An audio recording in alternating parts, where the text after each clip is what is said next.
What is your American dream? My American dream, wow. Piece of the pie.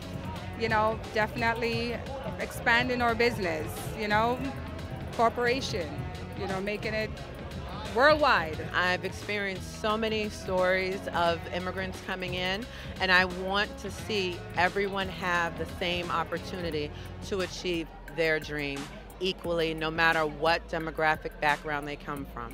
My American dream is I hope that one day we can actually live up to our pledge and have liberty and justice for everyone in America, because America is supposed to be the melting pot and the safe haven for immigrants that migrate over here. My American dream is for people and animals to come together in unity and peace, honestly. The whole idea of the American dream is that I have the ability and option to decide what I want my dream to be. And for me, that's what American dream is all about. Everyone has a right to the American dream. Groundhog Sam! Man, Jenny from the cubicle and Julian the TriCaster guy look so good. They look so fresh. Wow, I wish I could be just like them. Oh, hello everybody! Happy Wednesday! Happy Hump Day! Ha ha ha ha! Oh, and it's also the first day of spring starting at 6 p.m. on the East Coast! Woohoo! Now, I don't know if you guys know this, but Jenny from the cubicle and Julian the TriCaster guy both got new haircuts recently, and they look amazing. Jenny got bangs, and Julian had long curly hair, and now he cut it short, and they both look fantastic. And I was thinking for spring I would like a new haircut too. So I'm going to ask Jenny if maybe she could help me get a new haircut. Come on. Hello, Jennifer and Julian. Hello, hello. Hi, Groundhog Sam. I know you're working hard, but I was wondering if I could ask you, could you guys help me get a haircut? I want to look as nice as you do for the first day of spring. Will you help? Will you help? Yes, of course, Sam. Thank you, thank you. Okay, here, I bought scissors. Oh, thank you. But these are not really for cutting hair. Oh, Jenny, I'm just a groundhog. It'll be fine for me. They work. Okay. Okay. Okay, what kind of style are you thinking, Sam? Oh, Jennifer, I want you to just go with it, but I'm thinking, you know, like something red, something no one would ever expect, you know, something that they'd never expect a groundhog to have. I'll see what I can do, Sam. Okay, just think young and fresh, and just, I want to look as good as you and Julian look. Okay.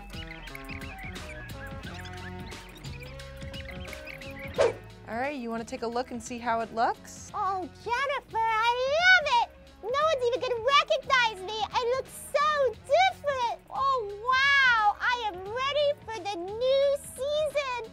Thank you, thank you. Jennifer, just one more thing. Did you miss yesterday's episode of Bradshaw Live? Well, in case you did, Brad spoke to Alejandra Pablos, who has labeled herself an imperfect immigrant. Alejandra is an immigrant activist who herself is now in deportation, and she says that it's because of her work advocating for the rights of people who are not as fortunate as those who were born in the United States. She also has spent more than 2 years in Eloy Detention Center in Arizona, and she told Brad all about the conditions in the detention center. If you haven't watched it, go back on YouTube and find her. Anyway, now's the time you've all been waiting for.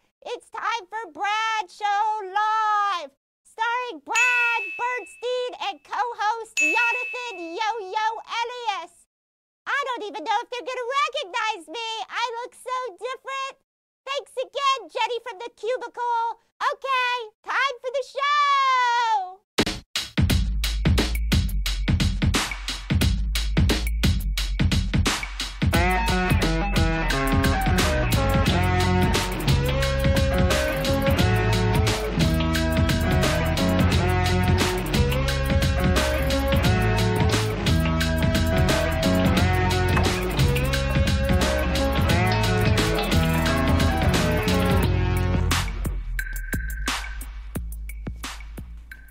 Welcome everybody, and today is Wednesday, March 20th. Yes. Yonathan Yo-Yo Elias. March 20th. How are you? I am amazing. You are all dressed the man in gray. The man in gray for spring. Gray day. Gray day, because it's going to start raining a lot for spring. That's the flowers right. are going to come up and all that. I'm excited. And I am the man in blue. The man in blue. Funny thing Why am I yelling? I don't know. I'm yelling. Because you're always yelling. Am I always yelling? Yes. Squad, am I always yelling? Am I yelling? Should I talk lower? This? Like this? Just this lower. Just this lower. Just talk like this. I can't! I can't talk like that. It's not me. I'm just going to keep yelling. Go ahead. All right, so what were you saying about spring and rain? Tell me. It's just going to start raining. You know, my birthday's in spring. Birthday's April 2nd. It's coming up. Looks like the rebirth of Earth. Are you suggesting that everyone chip in and get you a birthday gift? I would actually love that from my family, since you guys are like my family. Yes, from the crew here. You want one gift from the crew. I'm so excited. And you would like a now. second gift from the squad. Yes. All right. Yes. Like somebody in the squad's got to take up a collection. Yes. For your birthday gift. All right. Like everyone should put in like $1 or something and get you right. I mean, we have over 1,000 people, right, in the Brad squad. So if everybody puts in $1, and we have over 1,000 people in the Brad squad, they can get you a damn nice gift. Who's going to be the president to get me that from the Brad squad? Grandma, Tamika, Lisa Bling Rose, any of y'all? Anybody? I don't know. I'm excited to see what you guys are gonna get. I'm going to be the president of the crew gift. Woo! Okay. Jill already has some ideas we talked about. Oh gosh. And we're gonna send Groundhog Sam out to buy you the gift. Oh Lord. With the cameras. With his new hairdo? With his new hairdo. Let's say hello to the squad though. Maylene Thompson, how are you, dear? By the way, I forgot to announce something. It's hump day today. Oh, right? Snap. Snap, right? Yes, it is. Did you forget it was? I just forgot about it.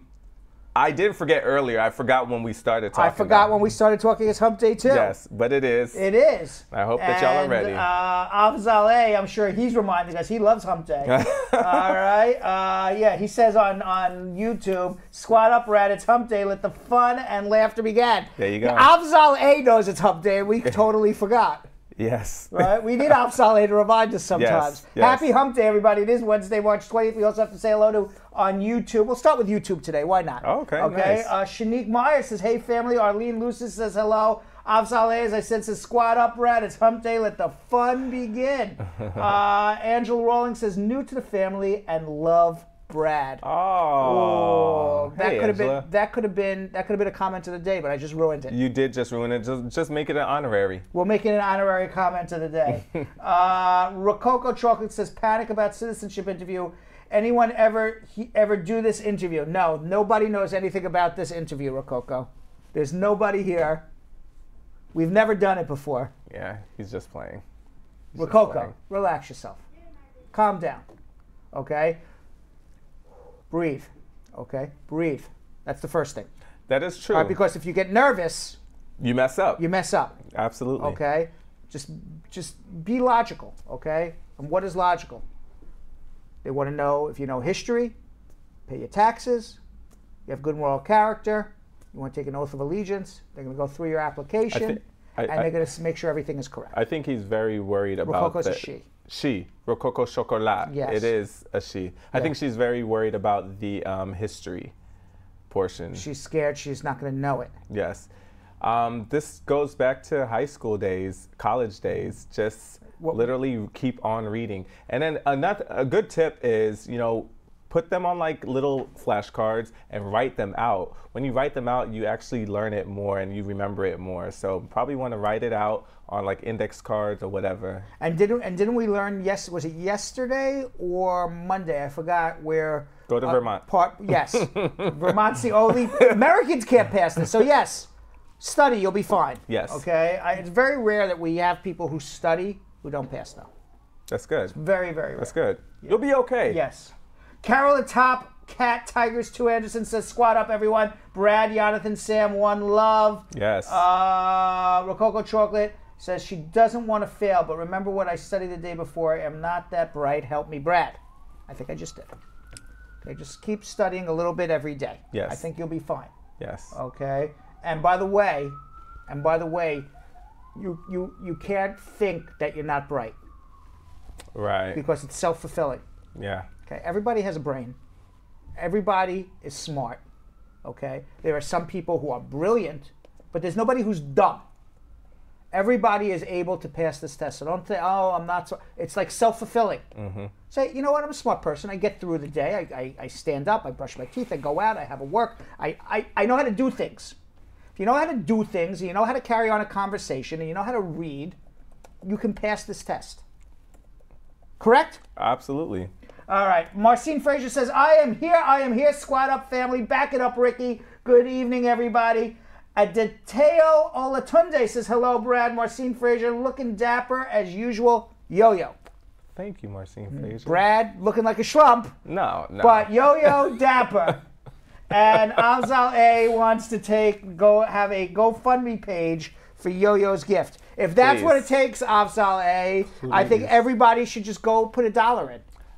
Listen, I am so down for that. Right? Yes. Everybody should go. I'm so down for it. Yo-Yo's like charity starts right here. Right. I need it. I'm starting a clothing line. I'm doing a web series. Everything funded by myself. So you guys will be helping me. Happy birthday. Thanks. Well, how old are you going to be? Can I ask? I would be 35. 35 years old. Years young.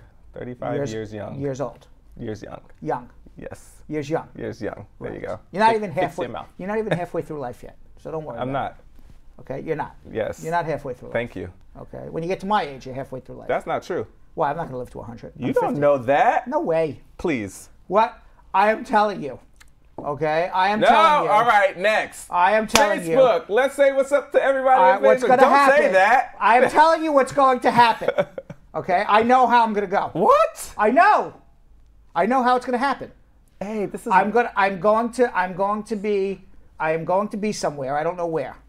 Probably on a beach. And somebody is going to walk up to me, and they're going to say, Brad, can I come to the United States on a visitor's visa and marry within the first 90 days? And I'm going to say, I can't take it anymore. This is the 1 millionth time somebody asked me this question. And then I'm going to go, that's what's going to happen to me. Oh, I know how I'm going to go. I know how I'm going to go. Right? Okay, On the 1 millionth times, you can see that, right? That's how I'm going to go. Marilyn Thompson, how are you? Deion Watson, Ali Bubicher, what's going on? Abigail Taylor Watson, Jessica Levy, Joelle says, squad up, yo-yo. Cordella Douglas, Kennedy Roy, Levon D. Tucker says, squad up, family. It's hump day. And Oxabar Thompson says, hello, Brad. You're doing a good job. Kudos. Yeah, second comment of the day. I ruined it. See? Ruined it again.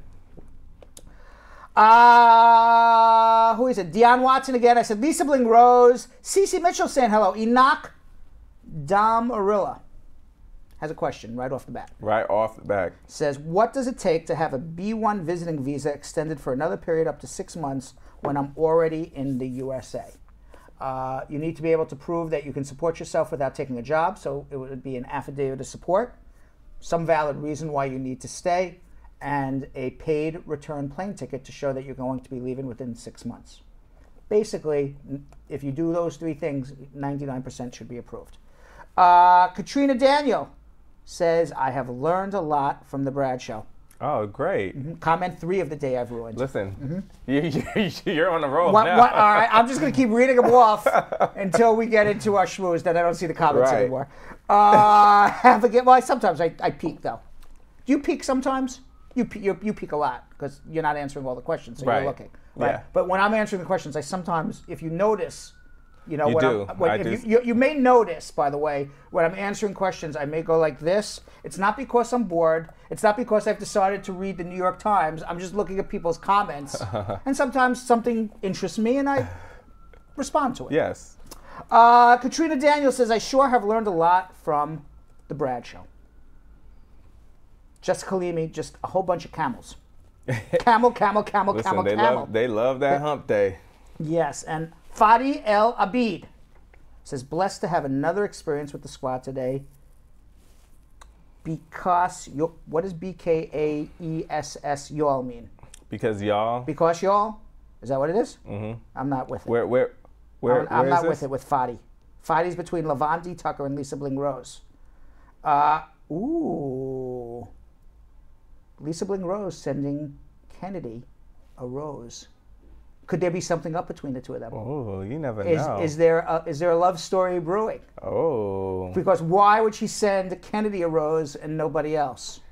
I mean, you know. I mean, I may be stirring up some trouble. Right. I was about to say, you always do call people out on I may be stirring up some trouble where there's no trouble, but I enjoy doing it. Jody Ann White saying hello. Aretha Lockhart Johnson says hello to the best legal squad in the USA. Tanetso Bless Robinson joining us. David Gabriel joining us, I see. And Sandra Osowuwu Okay, Sabor. Did I pronounce that right? Sure. Or no? Close? I think it was close enough. Close enough. Says, hi, Brad. You're doing a great job. And who else we have here? Tanisha Walker saying hello. And Mahadeo Diane says, how long does it take to get through if your parents sponsor and marry children? A long time. It's like 15 years, maybe longer. And by the way, Sandra Osowu Okasabor. Hashtag boss lawyer. Nice. I like that. Boss lawyer. Boss lawyer. I like that. Who else we got here? Reginald D'Amato says hello, everybody. Jamela Hope Guevara has a question as well. You know, I'll answer the questions as I see them. Really? Maybe we should just wait till we get to you're going to get a whole bunch more. Don't worry. Because once I get into schmoozing, I'm not going to... You mess me up when I read them, too. Oh. Then I won't answer anymore. Jamela, I was about to answer your question. You're just going to have to wait 1 hour. Sorry. Lloyd Edwards, we'll say... It's a great show. Yes, right. The hour will go by fast. I was just shut down, right? Yo-Yo just shut me down. You want them to watch the whole thing, too. Yes. By the way, Tanisha McNabb says she loves the Groundhog Sam. Yeah, That's it was hilarious. Her number one person. Levanti Tucker says Sam's hair is beautiful. Marjorie Thompson. Ron Adams has a question. Sorry, Ron. Yo-Yo shut me down answering the questions. I was going to answer your questions right now. It's okay because they're one of the first ones. That means that we're going to get to your questions for sure. And Jessica Limi Joeli says her birthday is on April 28th, so maybe you share the same. You share this. You do not share the same sign because the signs change around the 21st. Yeah, right. I'm an Aries. What does that mean? I think she's a Taurus. What does that mean? Aries were Rams. We are, fireballs. We are fire sign. Yeah. I am a diehard Aries. Whatever the characteristics are of an Aries, it is me. Let's see. Brad will read it for you. Yes. Aries is the first astronomical sign, and it is the quality is the cardinal. Oh. Yes, it is. The ruler is Mars. Yes. And by the way, you know who you have your greatest compatibility with? Who? Libra.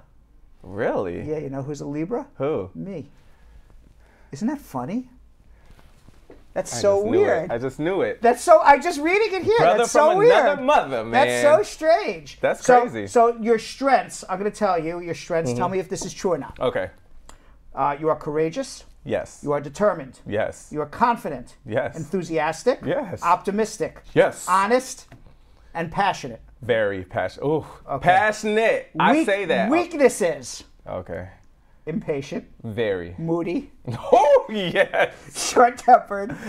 Impulsive and aggressive. They just nailed you. I told you. They just totally nailed you. That's crazy. Here. That is crazy. Every single thing that he said. All right, so now I'm going to go to Libra and see if this is me now. And then we'll go back. Then we'll go to Schmooze. This just made me very interested, right? I told you. Okay, so. Wow. Okay, read it. My strengths are I'm cooperative.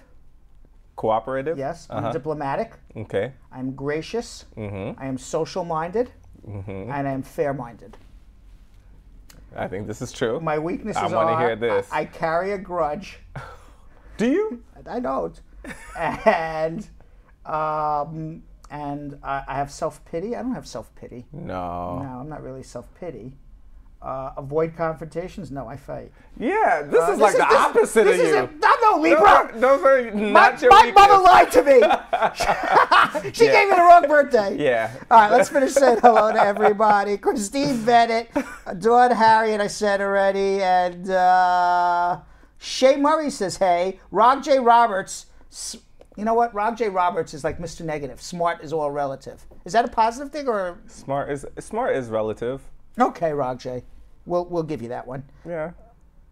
Jeff Bosey. I didn't see him, but I know he's watching. And he is, right? I see. He said, guess I'm put on the back of the bus. Oh, Jeff, please. Please. You know what? I'm going to see which is the sensitive side. I bet you we're going to guess his birthday. Who's overly sensitive? Which side is overly sensitive, right? I don't even know. Tanisha McNabb, I think I said. Francisca Auguste says, hello, Brad. You're doing a great job. Hello, Yo-Yo. Kennedy Roy says, on fire. Yes. On fire. If you wanna, Lolita Platt. You know, we have over, I think last time I checked, over like 1,100 or 1,200, maybe even more now, 1,100 or 1,200 people in the Brad Squad. Nice. I mean, they just growing by the minute. Yes. Growing by the minute. It's a beautiful thing. Soon we're going to have enough people for the 2028 election. Ooh. What do you think? I'm with that. Right? Dog catcher. Yeah. Congressman, senator, president, there I don't know, you go. something. Right? Oh, Barbara Lord. And who else we got here? Vanessa Wish. She has a question. Sorry, Vanessa. Yo-Yo, if you watched earlier, shut me down. Nicole Kramer saying hello. Nicola Kramer, excuse me. I think I said David Gabriel, and that's everybody. All right. All right. All right, Yo-Yo. Tell everybody while I just yawn a little bit here. Right. Get my energy back. I know I'm a little flat today. Just a little. Just a little flat today. You are for it to be hump day. This is true. A little flat for hump day, but I'm gonna get the energy up. All right. In the meantime, you tell everybody what they need to do. Absolutely. All right, everybody. You already know what you have to do. You have to share. Make sure you share the Facebook page right now. So share it to people's pages, share it to groups, but most importantly, I want you guys to share it in an inbox. So a private message. You can do that individually, or you could actually make a group and just blast it out. So click that little arrow that says share. Depending on what device you're watching on, it will be on the top or the bottom, and just share it. Also, we want you guys to interact. We'd love to hear what you guys have to say. Thank you so much for all the birthday wishes, even though my birthday is April 2nd. But you guys are amazing. We love the interaction. We love to hear what you guys have to say to each other. We like to see you guys interact with each other. So comment, comment, comment. Also, like, love, laugh, wow, sad face, mad face, whatever you're feeling about what we're talking about currently, please show it through those likes, okay? And now, also for YouTube, please comment, comment, comment. We also like interactions on there as well, but make sure you guys share. We need you guys to start sharing the YouTube. The subscriber count is going up and up and up, and we are only going up from here, and that's through you guys. So just share it, copy that link, share it in a WhatsApp group or a text blast, or even share it to your social medias, all right? Now, what we're gonna do is go into schmoozing with Brad. Schmoozing. Schmoozing. Schmoozing. Schmoozing. Schmoozing. All right, we gotta change. You know what? We're gonna have to change this section. Yeah. Just because you can't say it. I can't say that. And That's the only thing. And nobody knows. And nobody knows what the hell it means anyway, but me. So. Right. What is it? Yakit? It's Yiddish. Yiddish. I knew it was Yiddish. Yakit. I don't speak Yakit. Yiddish. You know how many Yiddish words that people don't realize are in the English? Schmuck. Schmuck. Mm-hmm. Putz. Putz. You're a putz. You're a putz. Mm-hmm. Schmata. You know schmata? Rag. Rag? Yeah, schmata means rag. I know a lot of girls that have schmatas on their head. Ha! Nah, that's not funny. No, it is. Nah, because that's not funny. I know. All right. Meanwhile, we won't go through any more Yiddish words with you, Yonathan. Meanwhile, the Supreme Court ruled yesterday that ICE can detain immigrants indefinitely. Mm-hmm. In this sense, let me explain what happened. Okay. Okay, because what you're reading in the newspaper is not necessarily 100% on point.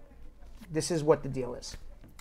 In 1996, they changed the law and they said if you have 2 crimes of moral turpitude, or you have 1 aggravated felony, you are automatic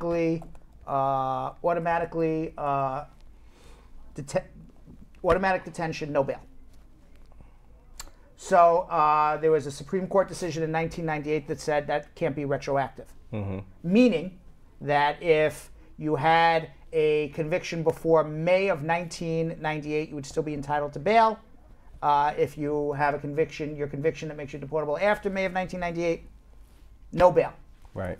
Then there was some court cases over the years that interpreted this rule to mean that it is only automatic detention if immigration were to take you, you went to jail for a crime, you did your time in jail, immigration put a detainer on you to tell the jail not to release you out into the public, but to give you to immigration, and you're an aggravated felon, then you would have no chance of bail.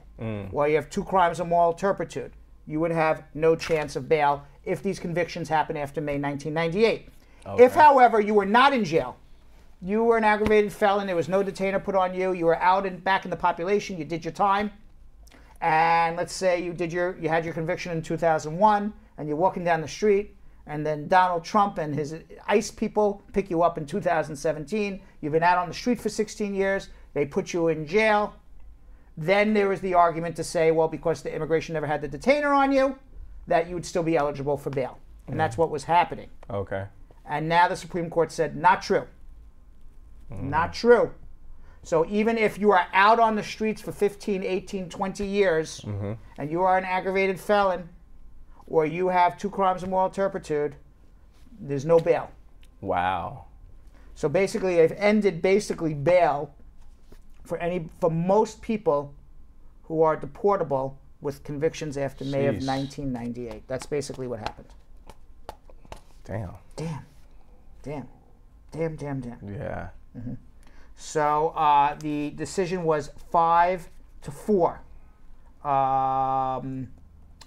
Justice Breyer, in his dissent, said the larger importance of the case has to do with the power his colleagues' rules are giving the government. Breyer said it is a power to detain persons who have committed a minor crime many years before, and it is the power to hold those persons, perhaps for many months, without any opportunity to obtain bail. Now, what happens is if you are in detention for more than 6 months, and there is not a possibility of you getting deported anytime soon, also the Supreme Court ruled in prior cases that they have to give you a custody determination. So anybody who's being held for more than 6 months and there's not a possibility that there's going to be an imminent deportation has to have a custody redetermination, and then perhaps bail has to be set. So yes, in certain circumstances, it may be detention for a long time for people who don't have good cases or good lawyers. In other cases, it may be detention for 6 months. You could possibly even argue to say that since the detention is going to go on for years and years, you should just let me out on bail now. Right. And they have the discretion to do it still. They also have the discretion to put on an ankle bracelet if they choose to. The ankle bracelet is a lot cheaper than to jail somebody. Right. Okay? It's also a much more humane. It's kind of splitting the baby in half, where you have an ankle bracelet on so you can still monitor where the person is in the United States so they don't disappear on you if you're the government. But at the same time, you're not spending money to house them, to clothe them, and we've learned time and time again about the inhumane conditions simply because it's a money-making proposition to put people in jail. Yeah. Okay. We even heard yesterday from our guest yesterday, and she said why they even put you to work for $1.25. Crazy. Right, in jail, but they're holding you for working illegally in America, and then put you in jail and say work for $1.25 an hour. That's so. But how is that legal to make them work for $1.25 an hour? Why? Because they're in detention and they have no rights. Okay, and probably it's unconstitutional if somebody were to actually, take them on it, because it's slave wage. Yeah. Right. There's a minimum wage. Meanwhile, Representative Devin Nunes is suing Twitter for $250 million. He says that they are basically, what's the word he's using? Let me get the word he's using. Censoring the viewpoints of Republicans and conservatives. and he's suing them for $250 million. He's a gosh. congressman. He's basically Trump's whipping dog in the House of Representatives. He's the one who protects Trump with the whole Mueller investigation for the first 2 years until the Democrats took over. During 5 hours of public testimony to a House panel last September, Twitter defined, they call it shadow banning. It's deliberately making someone's content undiscoverable to everyone except the person who posted it, unbeknownst to the original poster. The company said in their testimony that we do not shadow ban, and we certainly don't shadow ban based on political viewpoints or ideology. But Twitter added, we do rank tweets and search results, and we do this because Twitter is most useful when it's immediately relevant. Those ranking models take many signals into consideration to best organize tweets for timely relevance. We must also address bad faith actors who intend to manipulate or detract from healthy conversation. If I were Twitter's lawyer, and I am not, Okay. exhibit number one, Judge, Donald Trump has 59.1 million followers on Twitter. Right. Every time he tweets, it drives the news. Yes. Twitter is the number one person who takes advantage of Twitter more than any other human being in the entire United States of America. Is a sick, perverted, disgusting, racist, immoral president of the United States of America. Yet his whipping boy is suing Twitter for saying we don't like that you're kind of like sabotaging our viewpoint. Right. Nobody has a bigger platform on Twitter. It got the man actually elected president of the United States of America. Without Twitter, Donald Trump is not president of the United States. This is true. This is true. And also, the defendants include two anonymous parody accounts, Devin Nunes's mom and Devin Nunes's cow. So apparently he's suing because he feels insulted by them. What? Because there's some parody accounts or some fake Twitter accounts. That is called being in the public eye. That's what I'm about to say. Like, that happens to everybody that's in the public. Don't be a congressman. Don't be a congressman and don't be a public figure if you don't want to be ridiculed. You don't want to be held up to being mocked. Right. It happens to everybody. It even happens to Brad Bernstein. Right? Happened to me. It did happen to you. Still happening to me. Yeah. Right? Yeah, that's... Come on. You know what? I need it. It will make me feel better. I'm getting very anxious just thinking about this. Right. I just need to hit the bullshit buzzer. Yeah. And then I feel a lot better. All right? Because I'm calling bullshit on Devin Nunes. That whole thing is bullshit. Thank you very much. Meanwhile, Nebraska, I didn't even know this. I'm just reading this now because I've been like busy for the last 48 hours. I haven't been really following the news a lot. But apparently Nebraska's underwater. What? Apparently, 74 cities. I don't know because I told you I hate the weather reports. I hate the weatherman. He's always wrong and he's always telling me about barometric pressure. Right. I don't care about barometric pressure. I don't care about which way the wind is blowing. So I just want to know whether I need to wear a coat or not. So I don't watch the weather and I don't pay attention to it. But apparently, Nebraska's underwater. Oh, no. Yes. 74 cities, 65 counties have declared emergencies for flooding. When did this happen? Exactly. I'm going to find out right now as soon as I read this. 74 cities, 65 counties, and 4 tribal areas in Nebraska declared states of emergency Tuesday as swaths of the Midwest battled swollen rivers days after heavy rains. 3 deaths have been blamed on the flooding in Nebraska. As of Tuesday afternoon, more than 7 million people in 14 states live where a flood warning is still in effect. In Nebraska alone, the farm and ranch losses because of floods can reach $1 billion. Ooh. So Donald Trump sent Vice President Mike Pence out to survey the damage in Nebraska on Tuesday. Talking to first responders and visiting a temporary shelter, he promised expedited action on presidential disaster declarations for Nebraska and Iowa. And I guarantee you that Nebraska and Iowa will be fixed before the end of, we're off the air. Absolutely. Okay, by 7:30 p.m., everybody in Nebraska will be fine. Why? Because they all voted for Trump. Absolutely. Meanwhile, poor Puerto Rico is still trying to survive. Still trying. Okay? Nobody promised expedited of anything in Puerto Rico, that's for sure. No, absolutely. I guarantee you that in 2 hours Look they're what fine. happened to stuff like New Orleans. Right, I mean, right. But they didn't care about New Orleans because they didn't vote for Trump. They didn't vote for Trump, right? Right, It's but I crazy. guarantee you, Nebraska and Even though Iowa.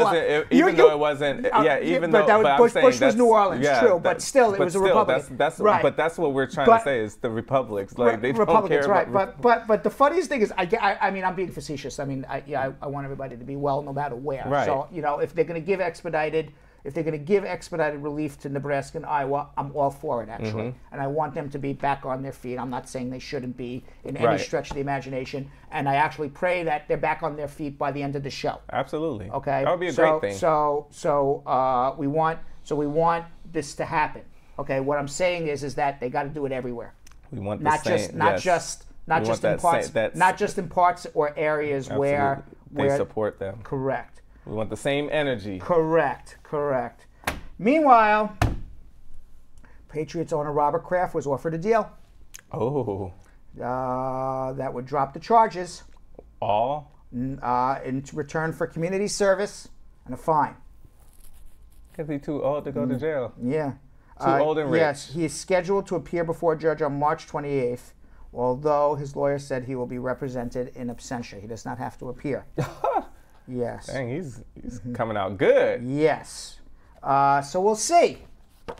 We'll see if he gets off or not. Ew. You get it? Gets Hump off. day. Sorry. Pew, pew. He got off once. Right. We'll see if he gets off again. All right. We have a hump day camel somewhere. We got a hump day, Carol? It's hump day. That's right. It is hump day. It is hump It's day. hump day. It's By the way, did I day. just spit on you when You I did did. that? I am sorry about Like, that. it went You know, all the way it went- across the table. well, you know. I understand Aries and Libras are close. Yeah, but that's it. But I don't want to be spit on.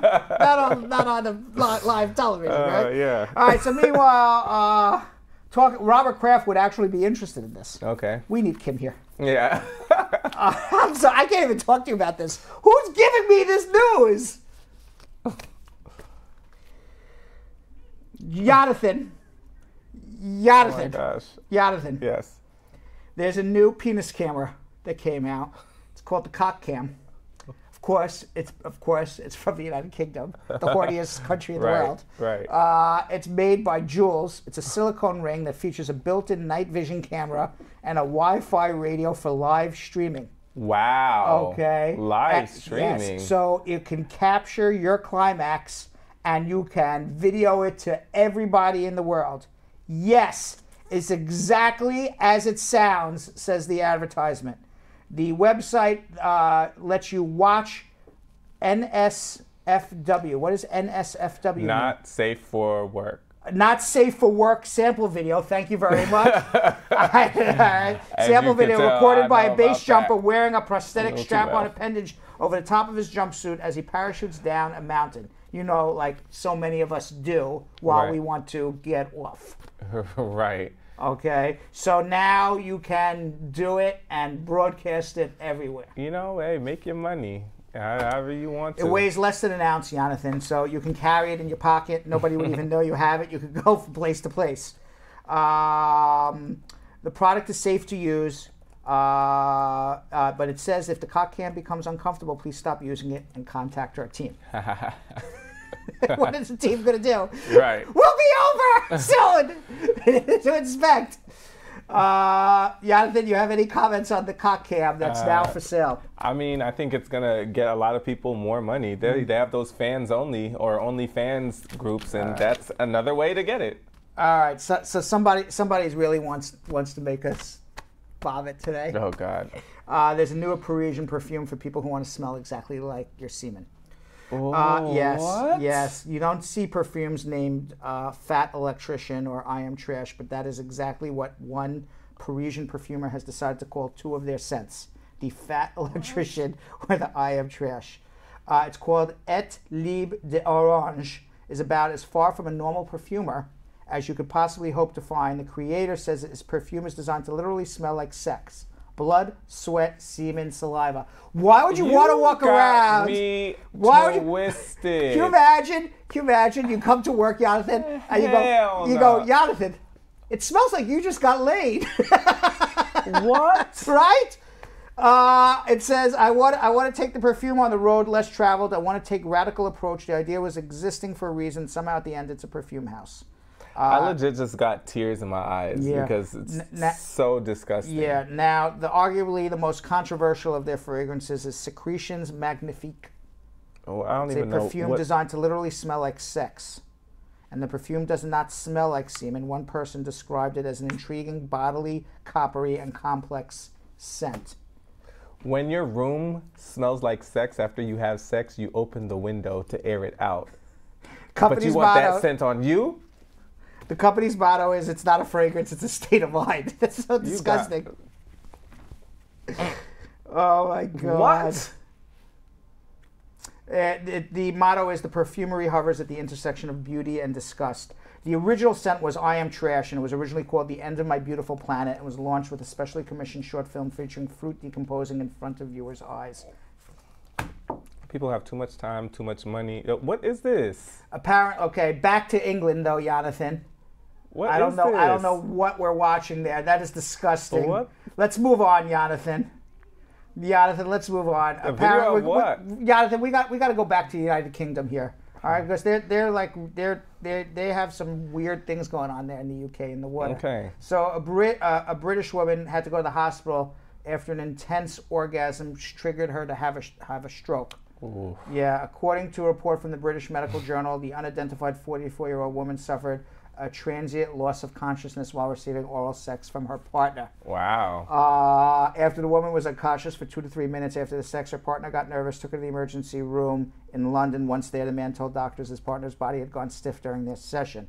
At first, doctors believed, based on the symptoms, that the woman had suffered a seizure, but later doctors learned she had experienced a blackout caused by a sudden lack of blood supply to the brain. Damn. Okay. Yeah. Apparently, this man's telephone number now is the most popular telephone number in London. How they get the number? Everybody wants to date this guy. Yeah, okay? absolutely. Everybody wants to date this guy. I wouldn't be surprised. Right, I'm telling you, he's got dates now lined up for 365 days, according to this article. I can't. Yes. All right. Everybody wants to get a stroke and go to the hospital. For this guy. Right. All right. Everybody's calling like, listen. Can we just go out? Right. I want to get a 2 or 3 minute stroke from you too. I mean, hey, he better get that cock cam. Yes. He got fans now. That's right. So meanwhile, spanning the world to Dallas, Texas, Tallywhackers. It's a restaurant in Oak Lawn, Dallas. It opened in May, and the decor is exactly what you'd expect a guy to think women find sexy. A glittery chandelier, a red and black colored palette, and studded leather seats. Why did I look like Nick Jonas? Around the bar, there are 8 flat TV screens playing Beyonce and Britney Spears. The menu is binge-ready American comfort food, but the main draw of Tallywhackers is as one server, 35-year-old Andy Dunlap says, the guy candy. What Dunlap, whose deep tan and tribal tattoo are on ample display, means is that Tallywhackers is the straight woman's and the gay man's answer to restaurants. So this is basically Hooters for men. For men. So they never had a Hooters for men before, and this is it. It's called Tallywhackers, the kind of place that guys typically go to for boobs and wings. But now, like Hooters, but it's now their nickname is called Bone Candy. Can't. Yes. In case you didn't know, Tallywhacker is a southern slang for penis. And by the way, you can order the Tallywhacker there. It's a one pound hot dog. It's the first of its kind. It's never been done by anybody else. It is the Hooters for women. For women. There you go. Jonathan, maybe you want to work there. You do well. You get a lot of tips. Definitely would not work there. You would get a lot of tips. Definitely would not. I would have stripped in my younger years. Yeah. But not now. There's a modern day Jesus who's apparently spanning the world. His name is Kyle Gordy. He's proclaiming himself the modern day Jesus because he travels the world and impregnates scores of women with his strong sperm. I can't. The 27-year-old Los Angeles native started his mission in 2014 and has since sired 18 babies, 7 more on the way from Alaska to Colorado. It all started when he found out that his sperm is really, really powerful. I was going to apply to a sperm bank, but the whole thing just felt so cold and clinical. I said, my sperm is much better than what is at the sperm bank, as it is strong and fresh during the donation. So I'm going to give it away for free. So wait, he's giving it away for free? Yes. Oh. So I don't know if he's having sex with these people or he's just masturbating and giving them the sperm. And about 25% of the time he gets lucky. 6 of the 18 were conceived through actual sexual intercourse. He gives the woman the choice. I can't. It just sounds like a way to like hook up with women. Yes. And he doesn't care how many kids he has, right? That's crazy. Just like, you know, I just don't get it. He's from LA. Meanwhile, there's a viral hashtag that's going around that lets people with disabilities show off their sexy side. This could be good. Okay. Maybe this is good. I don't know. For Andrew Gerzer, sex is a serious business. Though his work as a disability awareness consultant, he advocates for disabled people. Now he has a new venture that might be his sexiest yet. Gerzer, who uses a wheelchair, was scrolling through Twitter when he came up with disabled people are hot. And after realizing the phrase had never been used as a hashtag before, he posted a photo of himself captioned with the hashtag, encourage others to do the same. By the morning, the phrase was trending. Andrew Gerzer, I'm not afraid of your body, so why you're afraid of mine? Hashtag disabled people are hot grew popularity, not only empowers people with disabilities to share, but also encourages able-bodied people to see, confront, and move past their own biases. I'm down for that. I like that. That's good. Yeah, he explains if we are honest, if able-bodied people were really honest, they have ableism and they're really stuck in that, so they don't really think about disabilities. So I think that's good. I like that. So we have a few of them.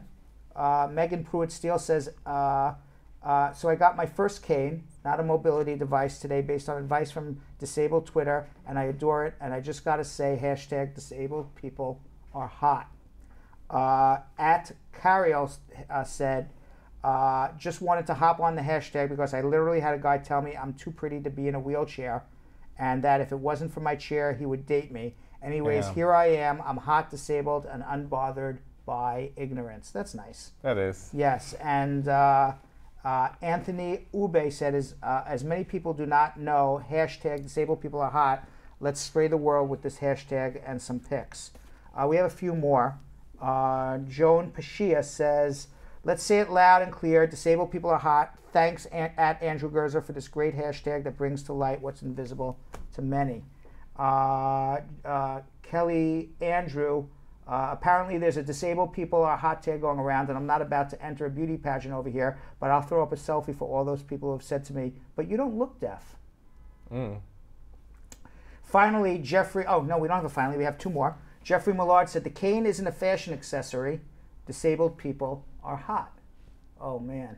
Wow, he just went naked. He did. He went full so Monty. That kind of looked like the bear. Who is where the we bear? were talking about when you wanted to be called a bear. See that little picture down the bottom right with the leather and. When did I want to be the bear? Remember you called yourself a bear? I didn't know what it meant. Yes, and that's what a bear is right there. No, that's they not dress me. like that. That's not me. Sorry. It's a big hairy man. No, wears leather and straps. No, I never heard that before. Harnesses. Okay, but then also, but then I also never heard not safe for work. NSFW. Yeah, right. So what do I know? I guess YOLO. You only live once, right? Yeah, right. So finally, a Colin Lovewarn writes, when I was diagnosed with MS 10 years ago, I weighed 250 pounds and couldn't walk half a mile outside. With encouragement from my neuro, I lost 70 pounds and now feel amazing and finally feel like I am great. Nice. Yes. Finally, for those who, they have the Virgin Atlantic spaceship going up into space, you could pay to be now an astronaut? Not an astronaut. You can pay to be a space traveler. It's like $250,000. Isn't that an astronaut if you're going into No, space? but this is private. Private. What do you mean? You can pay $250,000. Mm-hmm. Richard Branson is making a spaceship for $250,000. You can strap yourself in and go into space as a space traveler, as just a private person. Oh, okay. So for anybody out there who has that type of money and wants to do it, by all means, go do it. Except crazy. It has just been determined that space flight activates herpes virus in humans. So if you have the herpes virus and it has not been activated for a long time, or if You've never had it activated. When you go into space, it's getting activated. Really? Yes. Why? What? Yeah, I don't know why, but it says here the longer the astronauts spend in space, the more likely they are to have herpes virus. The reason is spaceflight creates a stressful environment for the astronauts, awakening dormant viruses. So astronauts. So if you do meet an astronaut in a bar, please wear protection. Okay. That's our thing of the day. And finally, the New York Times just reported on a new archaeological discovery that might prove the ancient Romans hunted whales, and asked whether this might explain the epic tales of the time about fishermen harpooning sea monsters. In 2005, ecologist Dr. Charles Paxton co-authored a paper in which he and his co-researchers analyzed 1,734 sightings of a most dreadful monster in Greenland. That was the Loch Ness Monster, right? Yes. Okay, so the account originally recorded in 1741 by the Danish-Norwegian missionary Hans Edge has been a regular feature of sea monster folklore forever. Now, over the years, a multitude of explanations have been offered about what the sea monster is.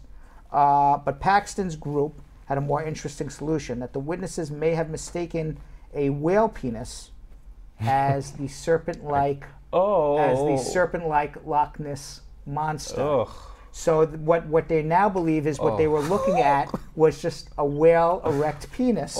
Many of the large baleen whales have long snake-like penises, especially when they're erect. So if the animal did indeed fall on its back, then its ventral surface would have been uppermost, and if the whale was aroused, the usually retracted penis would have been visible. And according to the site, My Alliance with Science, whales often mate in threes, so while one male was busy with the female, the other males would just pop out its dick out of the water, I guess. So now the Loch Ness Monster scientifically may have been proven to just be an erect whale penis. This whole time? This whole time. Who knew? Who knew? Oh my goodness. Who knew? And by the way, so Facebook has gone a little crazy over this. Okay. All right. So Andrew Pickham posted on Facebook, "Hey, if my dick was 4 feet long and the girth of a 2-liter whale, I'd be waving it around the ocean too." Okay.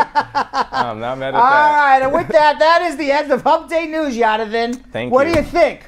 We really need Kim back. Yes, we've made it past another hump day. We really need Kim back. All right, so while I get my drink of water ready, we're going to be answering your immigration questions. We're changing gears here to answer your immigration questions. And we will be doing it right after Yonathan tells you what you need to do. Absolutely.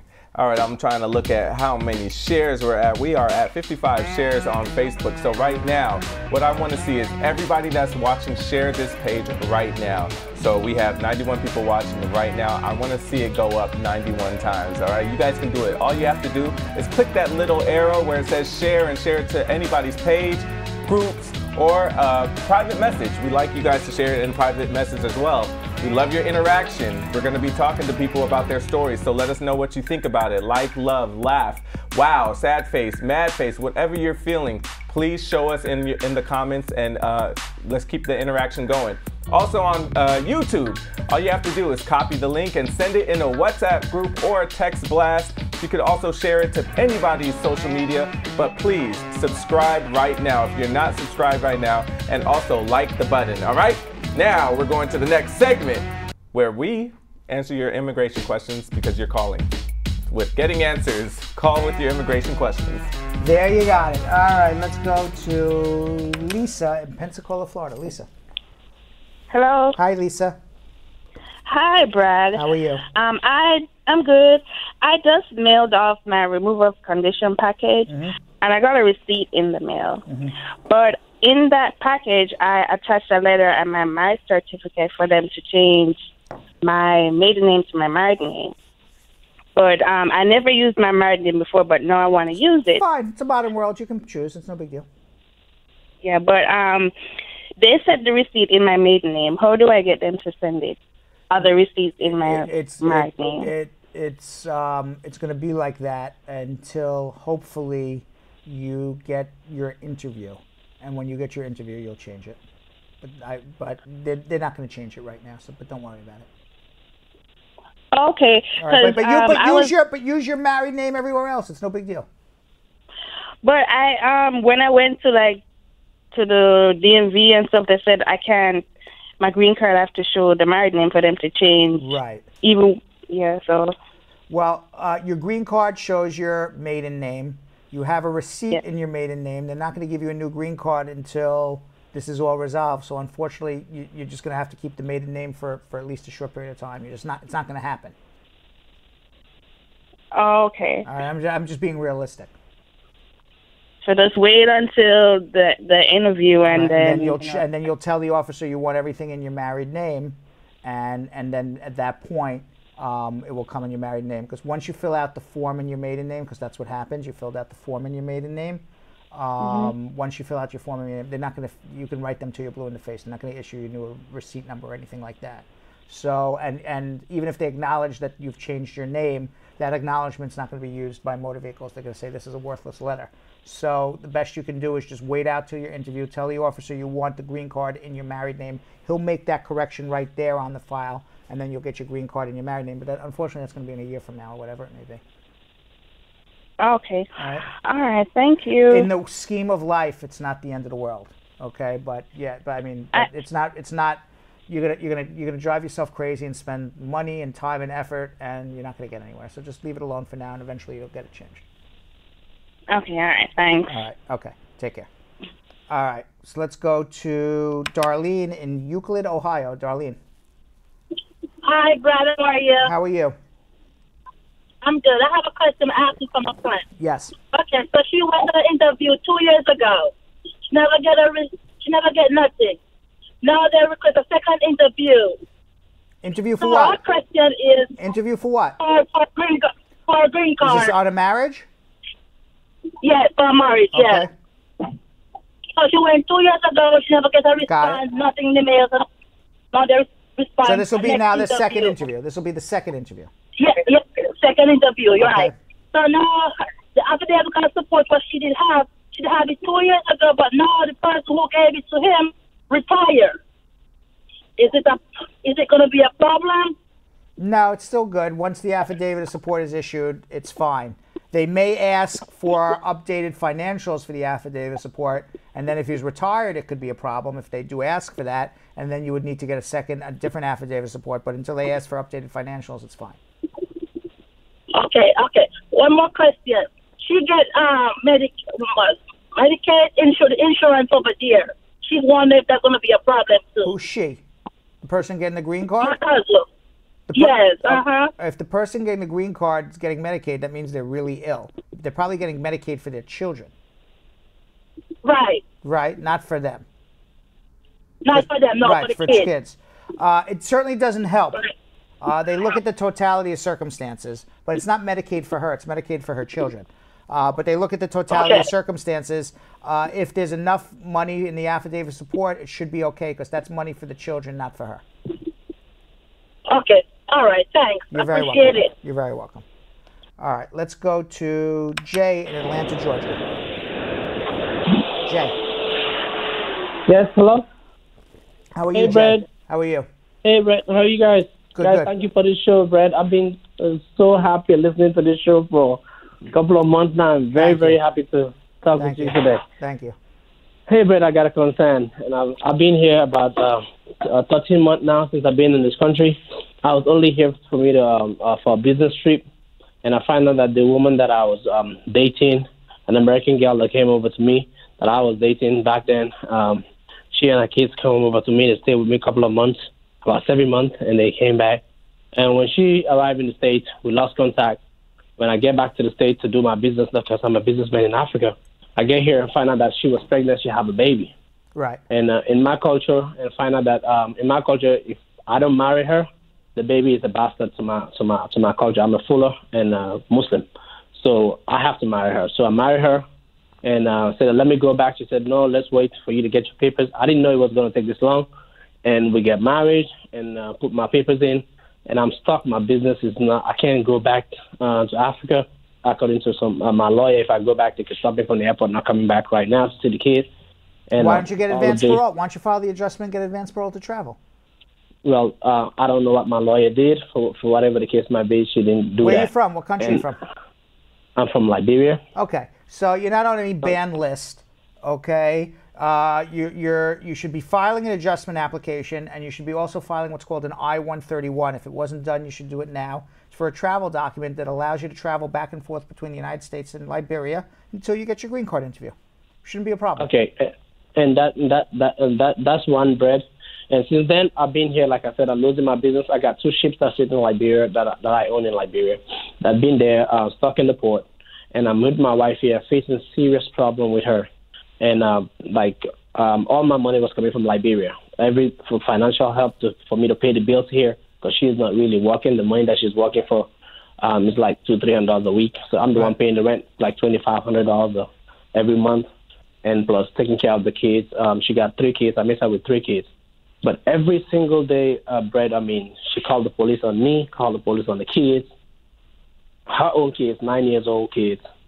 Every single time we face this type of problems. And the last time she called police on me, about a week ago, and she called the police. And most of the time when she called the police, I try to get away because I don't want no problem. But this time around, I say, you know what, I'm going to stick around. Let the police come and if they're going to deport me, I'm happy. Where I was, I'm working, I was doing everything for myself. I just wanted to be in my kid's life. So if this is the case, I'm ready for it. Okay. That's what I tell the cops. So I was sitting down right there. The cop came and they talked to me. What happened? And the cops find out that she was the one lying. They nearly arrested her. Jay. Yes. Okay. First of all, okay, you're the captain of your boat. Okay. Nobody is forcing you to live in Georgia with this woman.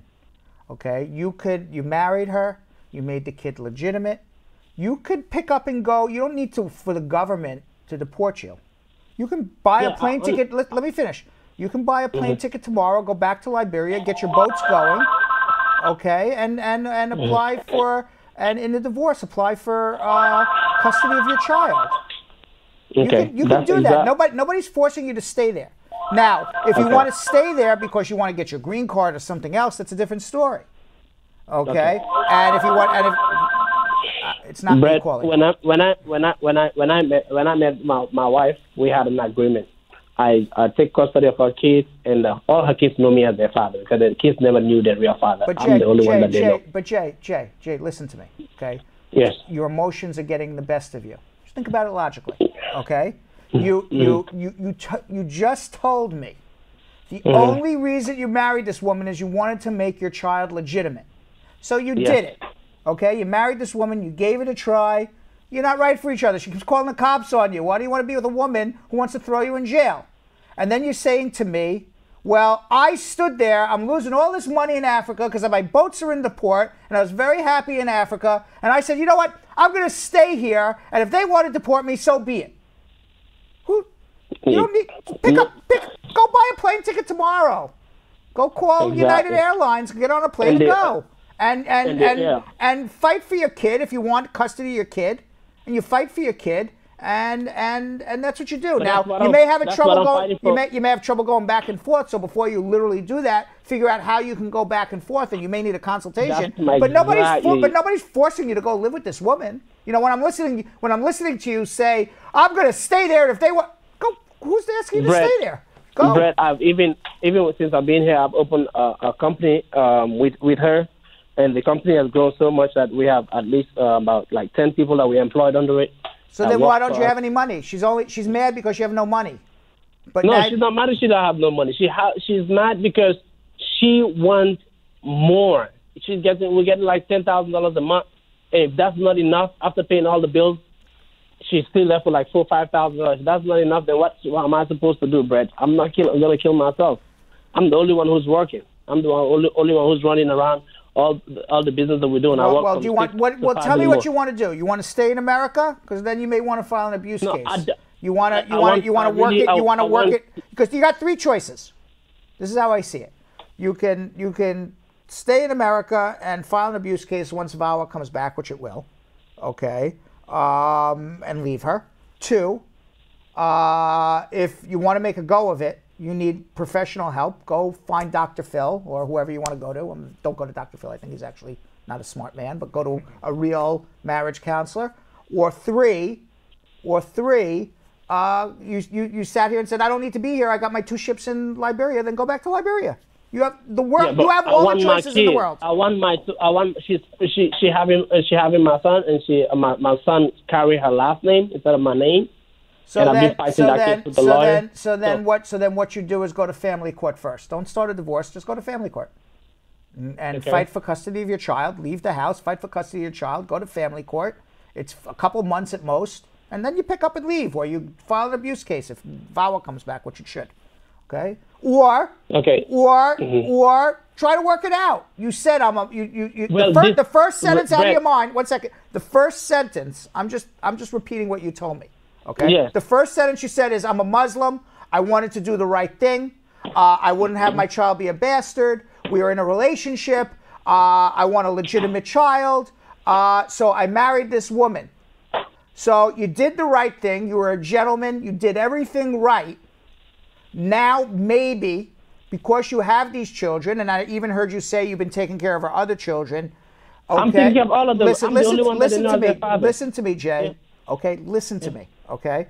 Because of all of this, perhaps, and I don't know the person to call, but perhaps before you burn down the house, figuratively, not literally, don't burn it down because then you'll get arrested, but figuratively, if you burn down the house, before you do that, why don't you say to her, babe, let's go speak to a counselor to see if we can work it out.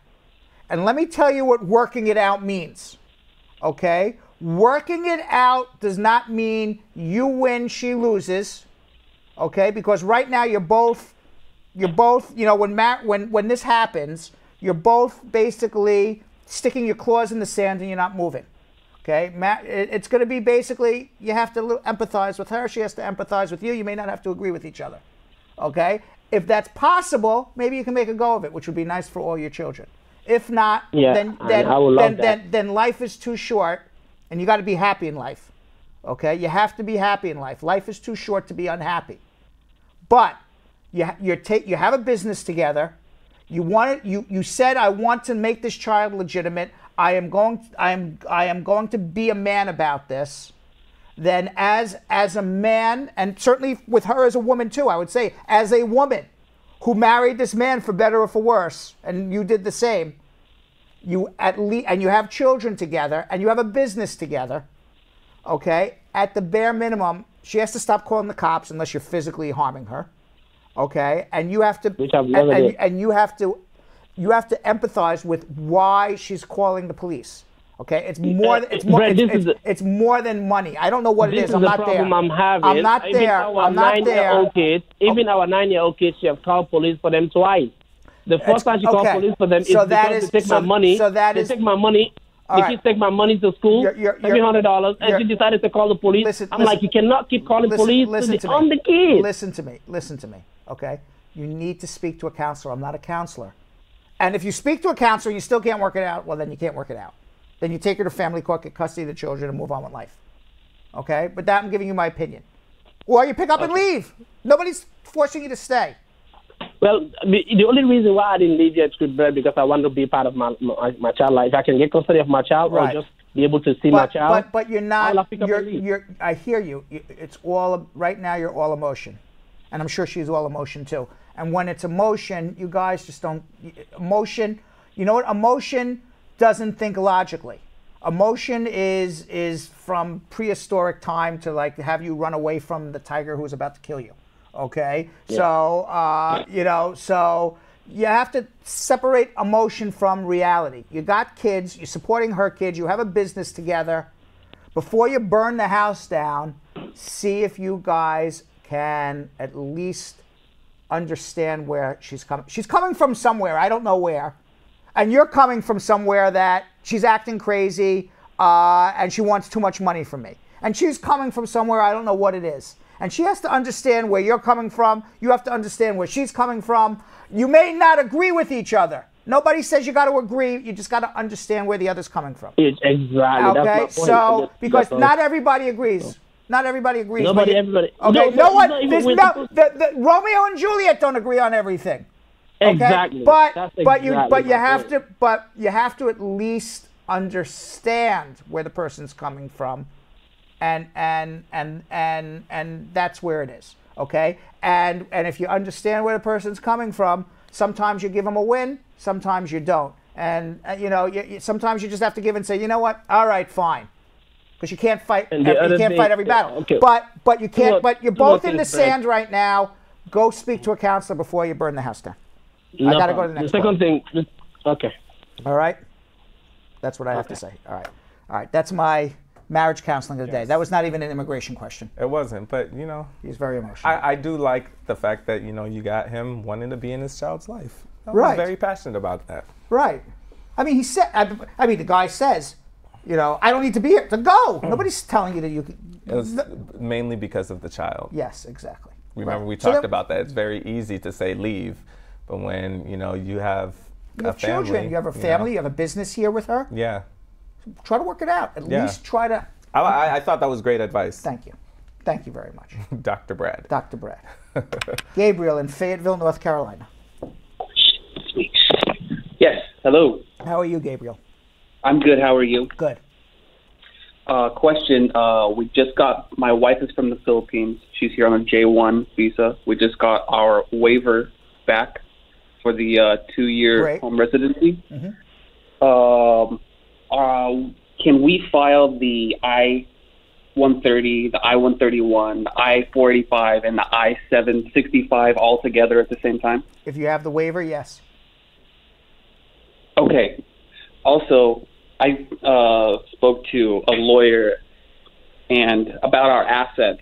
She said that she recommended that we have $10,000 in the bank. Is that true? Do we need $10,000 in the bank? No, you could have zero in the bank. It really doesn't matter. Zero in the bank. It doesn't matter. Just as long as I meet their guidelines, right? As long as you are 125% above the poverty level.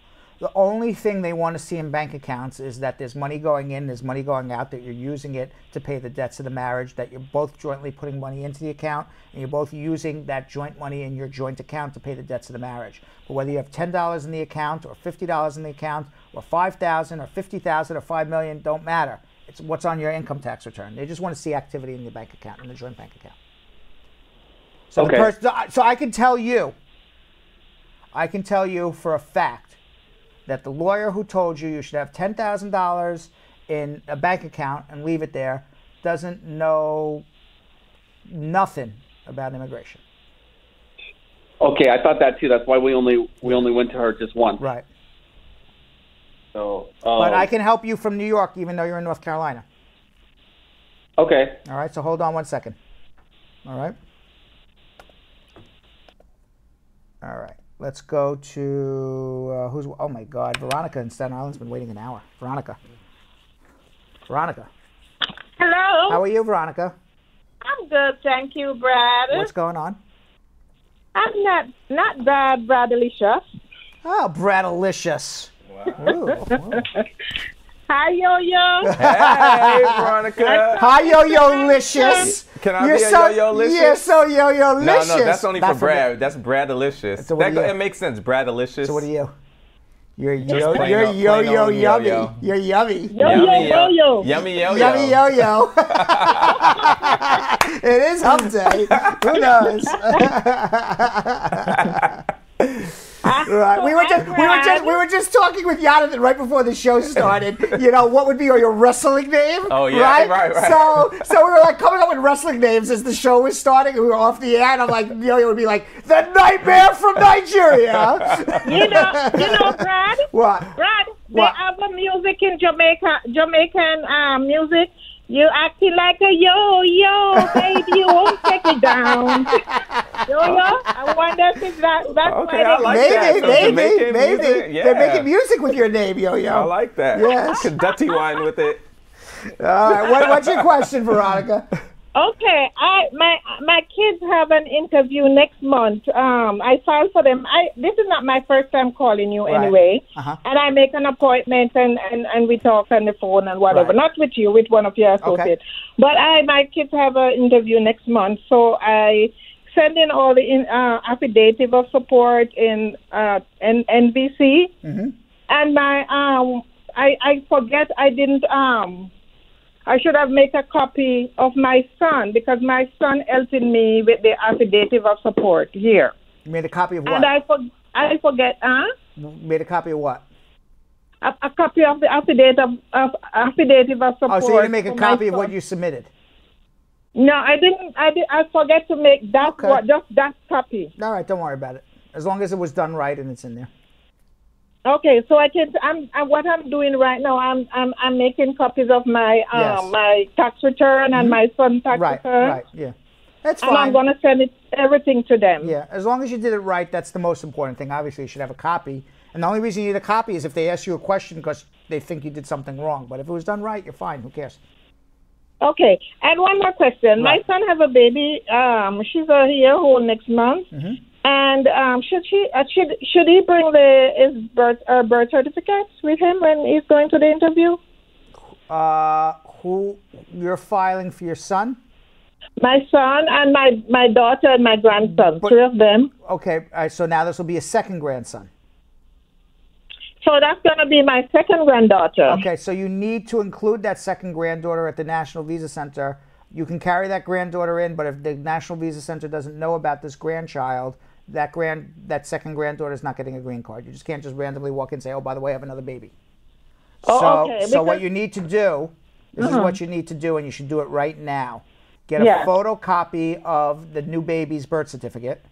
Write a letter to the National Visa Center with the case number, a KNG number on it, and you write a letter with this, I'm the petitioner, I'm mom, and Veronica the mom, and my son is whoever your son's name is, and I want to add a new baby that was just born a month ago as a derivative beneficiary on this case. Please add this child and send the affidavit of support requirements for this child, because you got to do the affidavit of support for that child through the National Visa Center.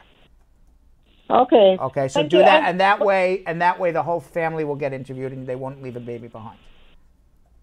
Okay. Thank you so much, Brad. Right. Have a lovely day. Thank you. Sometimes I'm busy at work and I can't listen, but when I can listen, I listen to you. Okay. I love to. I always replaying your at night. Thank you. You're a lovely woman. I appreciate it. Thank you. I love you and guys you're fun. so you're much. Fun. Thanks. Take care. Okay, bye.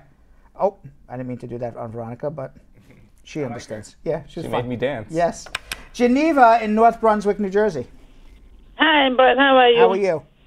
Thank you for this opportunity. Yes. I filed for my green card, family-based. My husband filed for me and went for the interview. Everything went well. So after the interview, the interview officer told me that she will put me for my green card for approval. And after we came back, they sent me an RFE for my medical. So went to the doctor. Doctor did everything again because I was positive for TB, skin positive for TB, but the chest X-ray was negative. We sent everything again. Then they sent me a letter saying that they deny my case because of the medical. I think the doctor made a mistake. I don't know. So now the question is, if they deny my case because of that, what should I do? They denied it because they said you had TB when you don't have TB?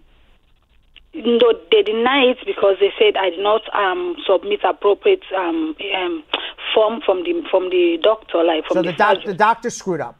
Yes. So go back to the doctor and say you screwed up. Give me the right form and make a motion to reopen. You have 30 days to do it, so do it quickly now.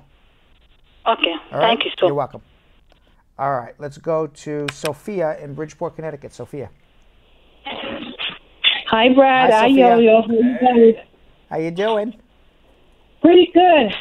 All right, Brad, I have a question. By the way, Yo-Yo was, by the way, we didn't, there he is. He was happy. He was happy that you got a hello. You're like, hello. You know, come on. They don't care about me. They don't care about you. Okay. All right, Sophia, what's going on? I did my VAWA application in 2017 August. Right. And my case was approved February of this year, last month, actually. I got the letter of approval. Mm-hmm. However, when I sent in I had my, my work permit from my prior I-130.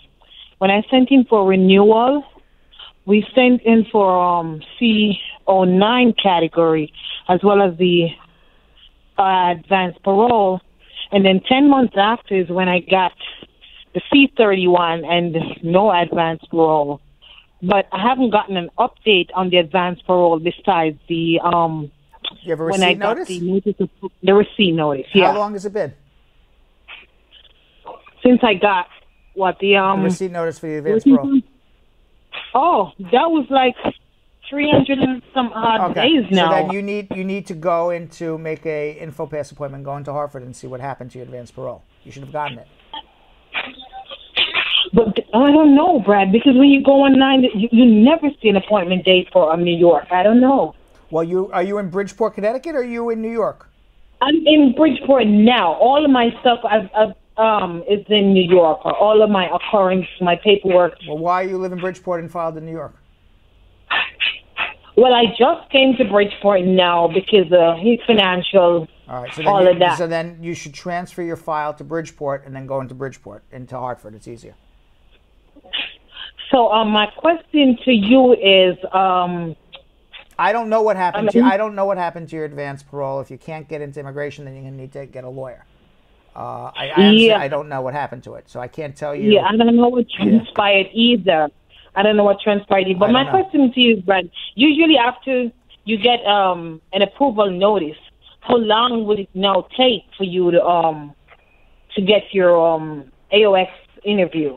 You didn't get an approval notice. You got an approval notice of what? My 360 approval. Oh, you got your 360 approval. Yeah. Okay. It's about from that time, and then you filed an adjustment. It's 12 to 24 months. Ooh. Yeah. Okay. All right. Ouch. All right. Hang in there. Hold on if you need help. Hold on 1 second. All right. Okay. All right. Let's go to Heather in Freeport, New York. Heather. Heather. Hello. Hi, Heather. How are you, Mr. Brad? Good. What's going on? Oh, my question to you. I got married, and my husband is filing for my kids.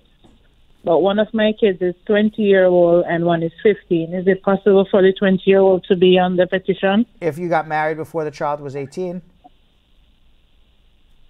No, I did not. Then it's just going to be the 15-year-old. So, and they're not on the petition. Your husband has to file a separate application. We have to file a separate? Yes. So the 20-year-old cannot be on it, none at all? Correct. After you get your green card, you can file for him or her, but it's going to be about, 8-9 years. It's going to be about? 8 or 9 years. It's a terrible wait. Oh, my God.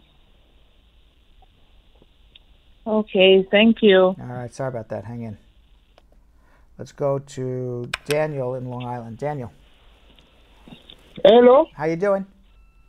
I'm fine. So I'm happy to talk to you now. So I was in the line for so long. Yes. About 1 hour. Yeah. So I'm calling you for a couple of questions. Mm-hmm. So I applied for a waiver.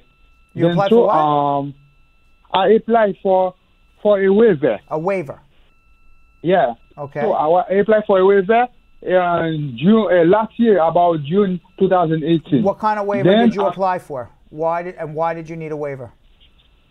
I need a waiver because the way I come in America, it's about a crew member. They asked me to apply for a waiver. You came on somebody else's information? No, I come with a visa crew member. As a crew member? Yeah. There's no waiver for crew member. Did you have some? Are you grandfathered under 245I? No, I'm not. Okay, so then you're doing everything wrong. There's no waiver for crew member unless you're doing a provisional waiver to go home and come back.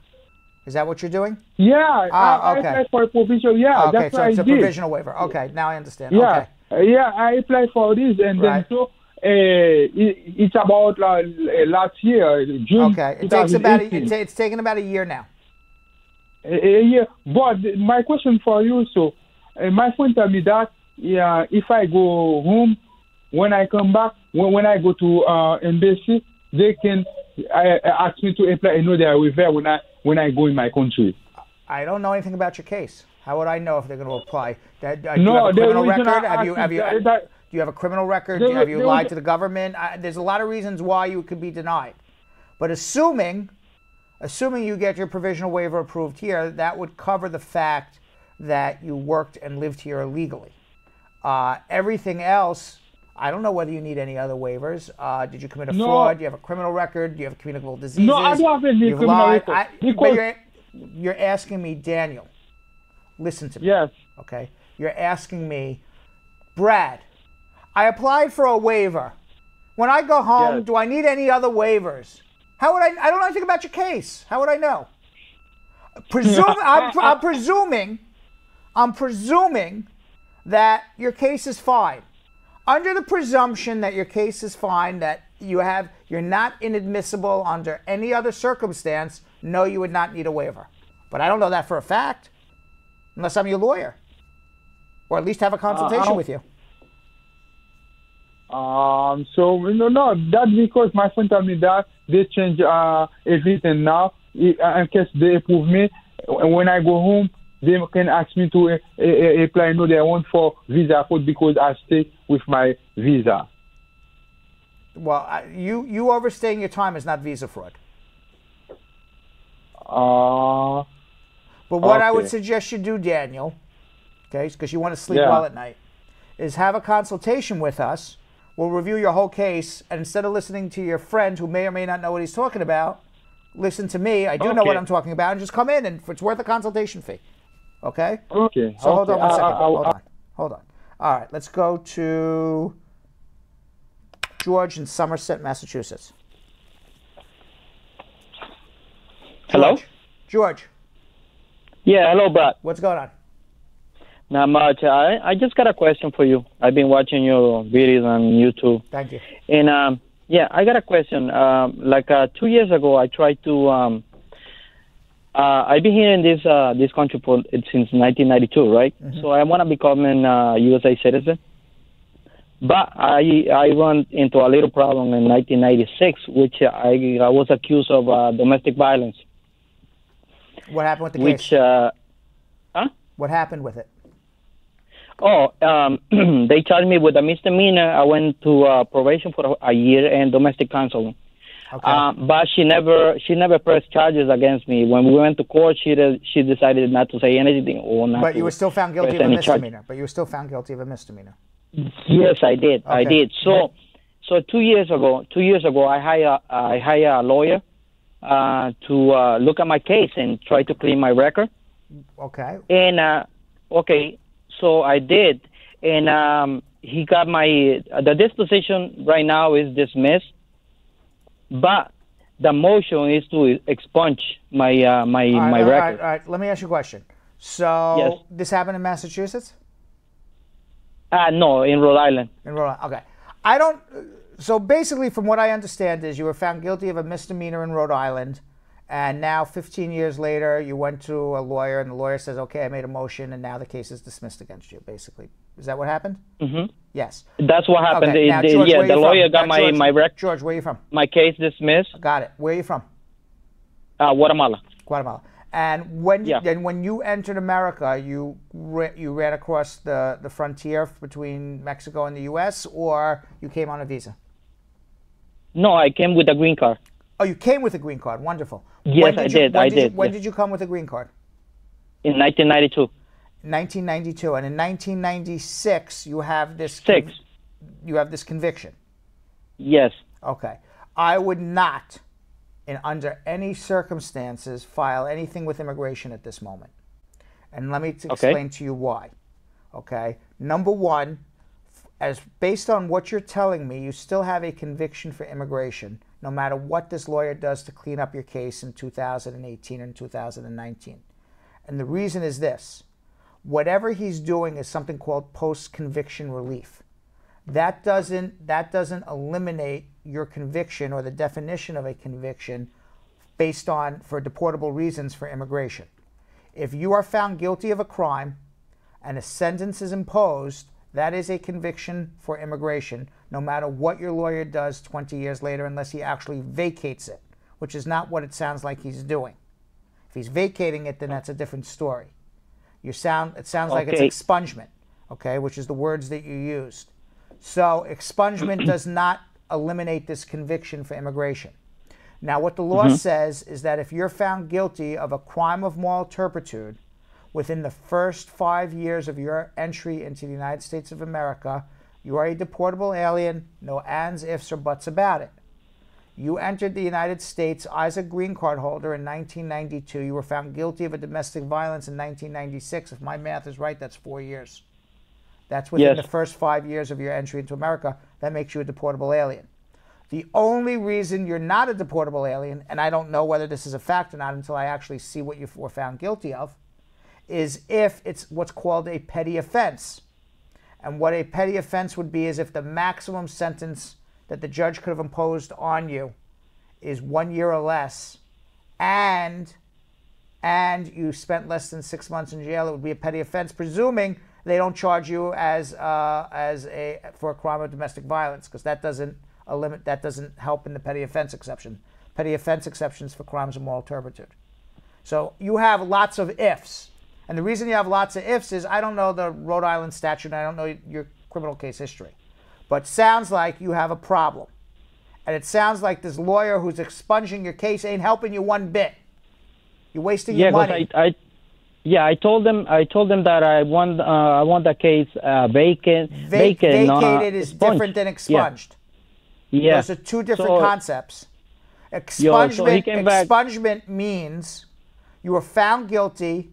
You've been guilty for 20 years or 15 years or whatever it is, 22 years. And now 22 years later, we're going to expunge it, take it off your record. You're no longer guilty. But for 22 years, you were guilty. And that's all immigration cares about. Vacating it means that you were never guilty from the beginning of time because they violated your rights. Those are two different concepts.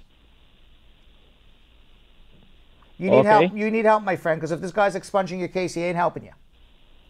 Yeah, because she didn't press charges when we went to court. It doesn't matter. They don't need you. They don't need her to. They don't need her to press charges. Okay. They had a cop who was there to testify what he saw and what he heard. Yeah. Okay. They don't need her to. Okay. It's not her case against you in a criminal case. People forget this all the time. It's not your wife's case against you. Your wife's not bringing charges against you. It's the people of the state of Rhode Island who bring charges against you, and they don't. And your wife is a victim of a crime, but if the victim doesn't want to cooperate, that doesn't mean they can't prove it. The cop was there, saw everything. Okay. So hold on 1 second. You need help. Let's go to Gail in Stamford, Connecticut. Gail, Stratford, Connecticut. Gail. Hello. How you doing? Hello. Good evening. Yeah. Good evening, sir. What's going on? Yeah. I got an appointment coming up, and this is my second time trying for a green card. Right. First one was denied, but I wasn't in deportation status. Well, anyway, the question is I got 2 convictions on my record. You're breaking up. You're breaking up. What are the convictions? Quickly, you're breaking up because it's hard to hear. Yeah.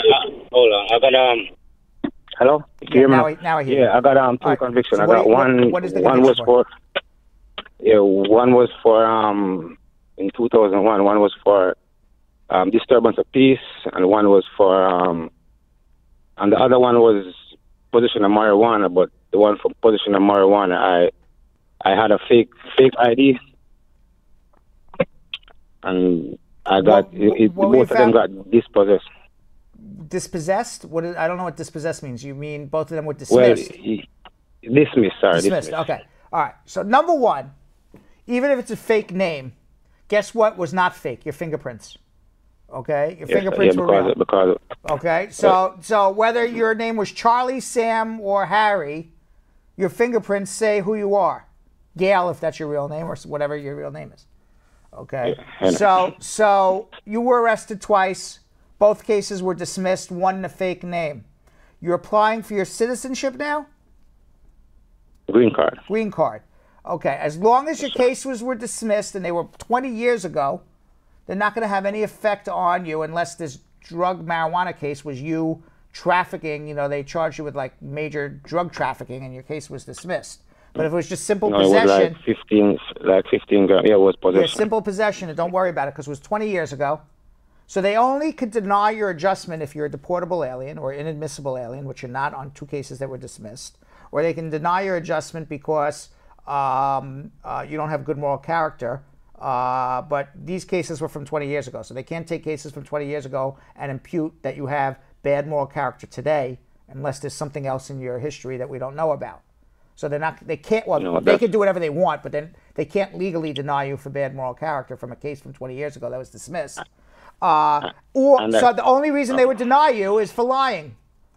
So tell the truth. Yes, and yeah, because I tell the truth. And quick question: this is not. I wasn't arrested for this. It was just, I was at a spot, a club. They came in, they took everybody's information, but I wasn't arrested. Then that's if fine. They asked me anything, then that's fine. Okay. There's no question on the immigration form that says, "Has a cop ever asked you a question?" The only question is have you ever been arrested? And you know when you're arrested because you say to a cop, "Am I free to leave?" And the cop says, "No, you're not free to leave. You're under arrest." That's when it's arrest. You are arrested when you're not free to leave, not when a cop asks you a question.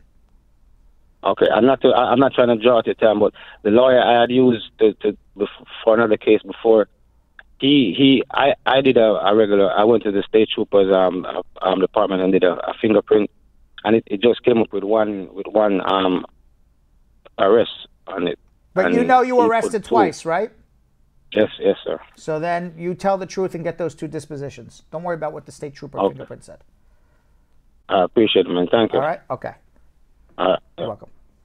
All right. With that, Yo-Yo, I just want to remind everybody, not only is Bradshaw Live on Facebook at Bradshaw Live Law Offices of Spar and Bernstein, not only are we on Law Offices of Spar and Bernstein / Bradshaw Live on YouTube, or did I say that backwards? Bradshaw Live / Law Offices of Spar and Bernstein on YouTube.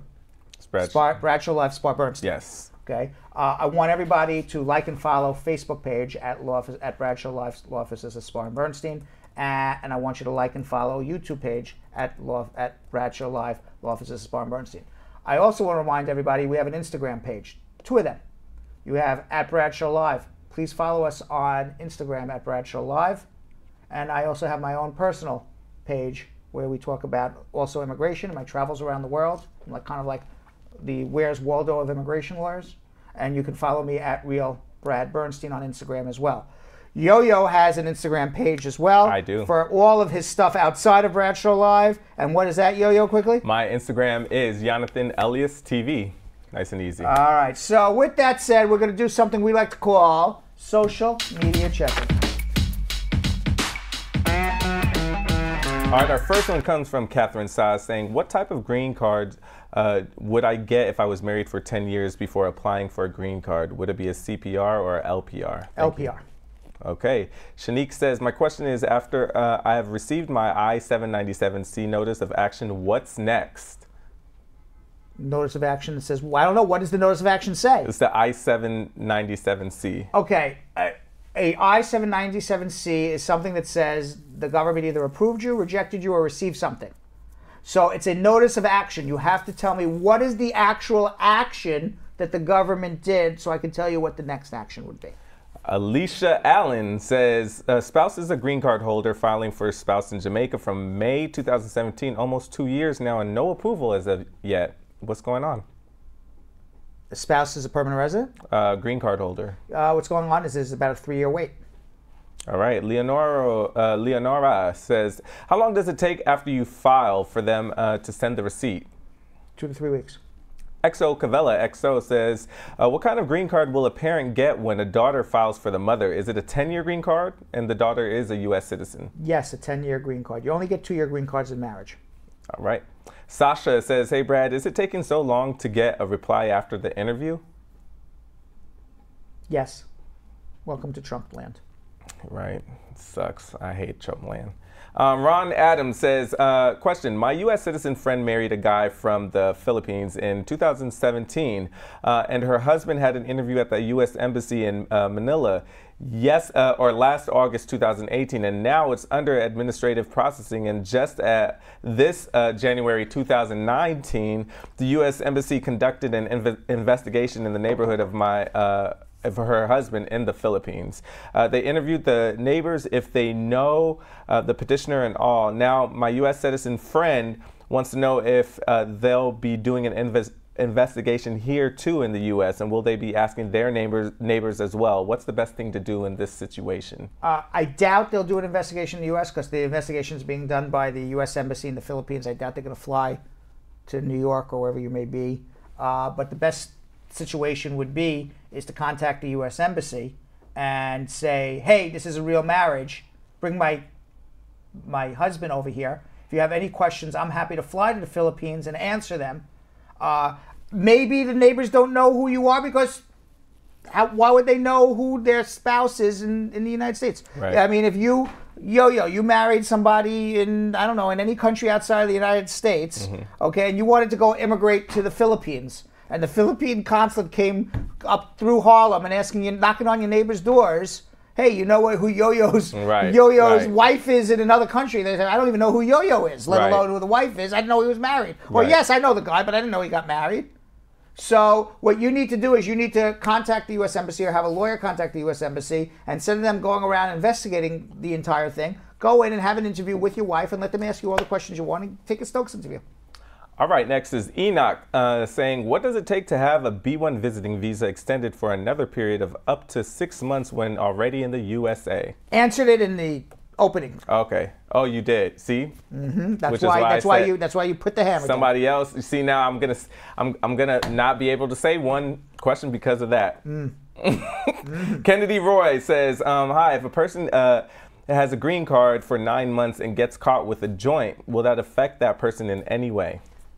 Yes, having any possession of marijuana is inadmissible to the United States, any conviction.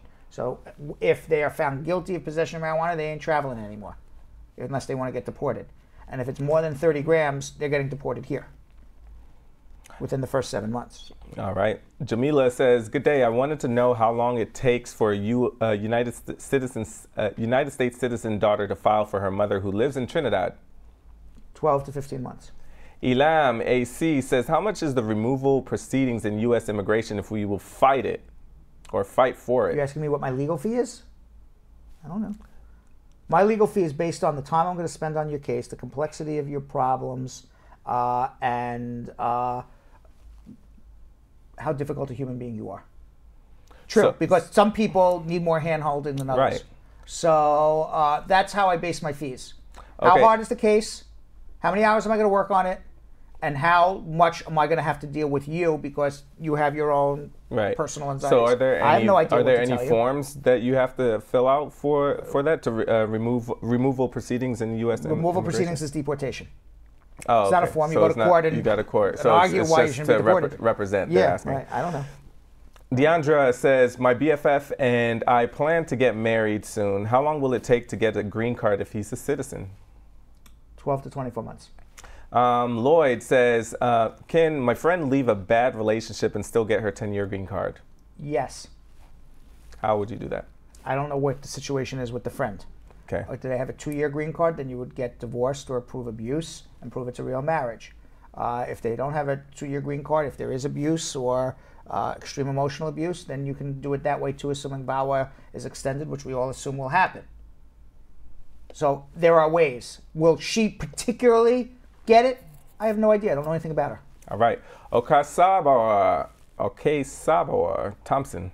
Hi, someone who came into the U.S. with a visiting visa and has overstayed for almost 7 years. How can such a person get a permanent, or what should the person do to get a permanent stay?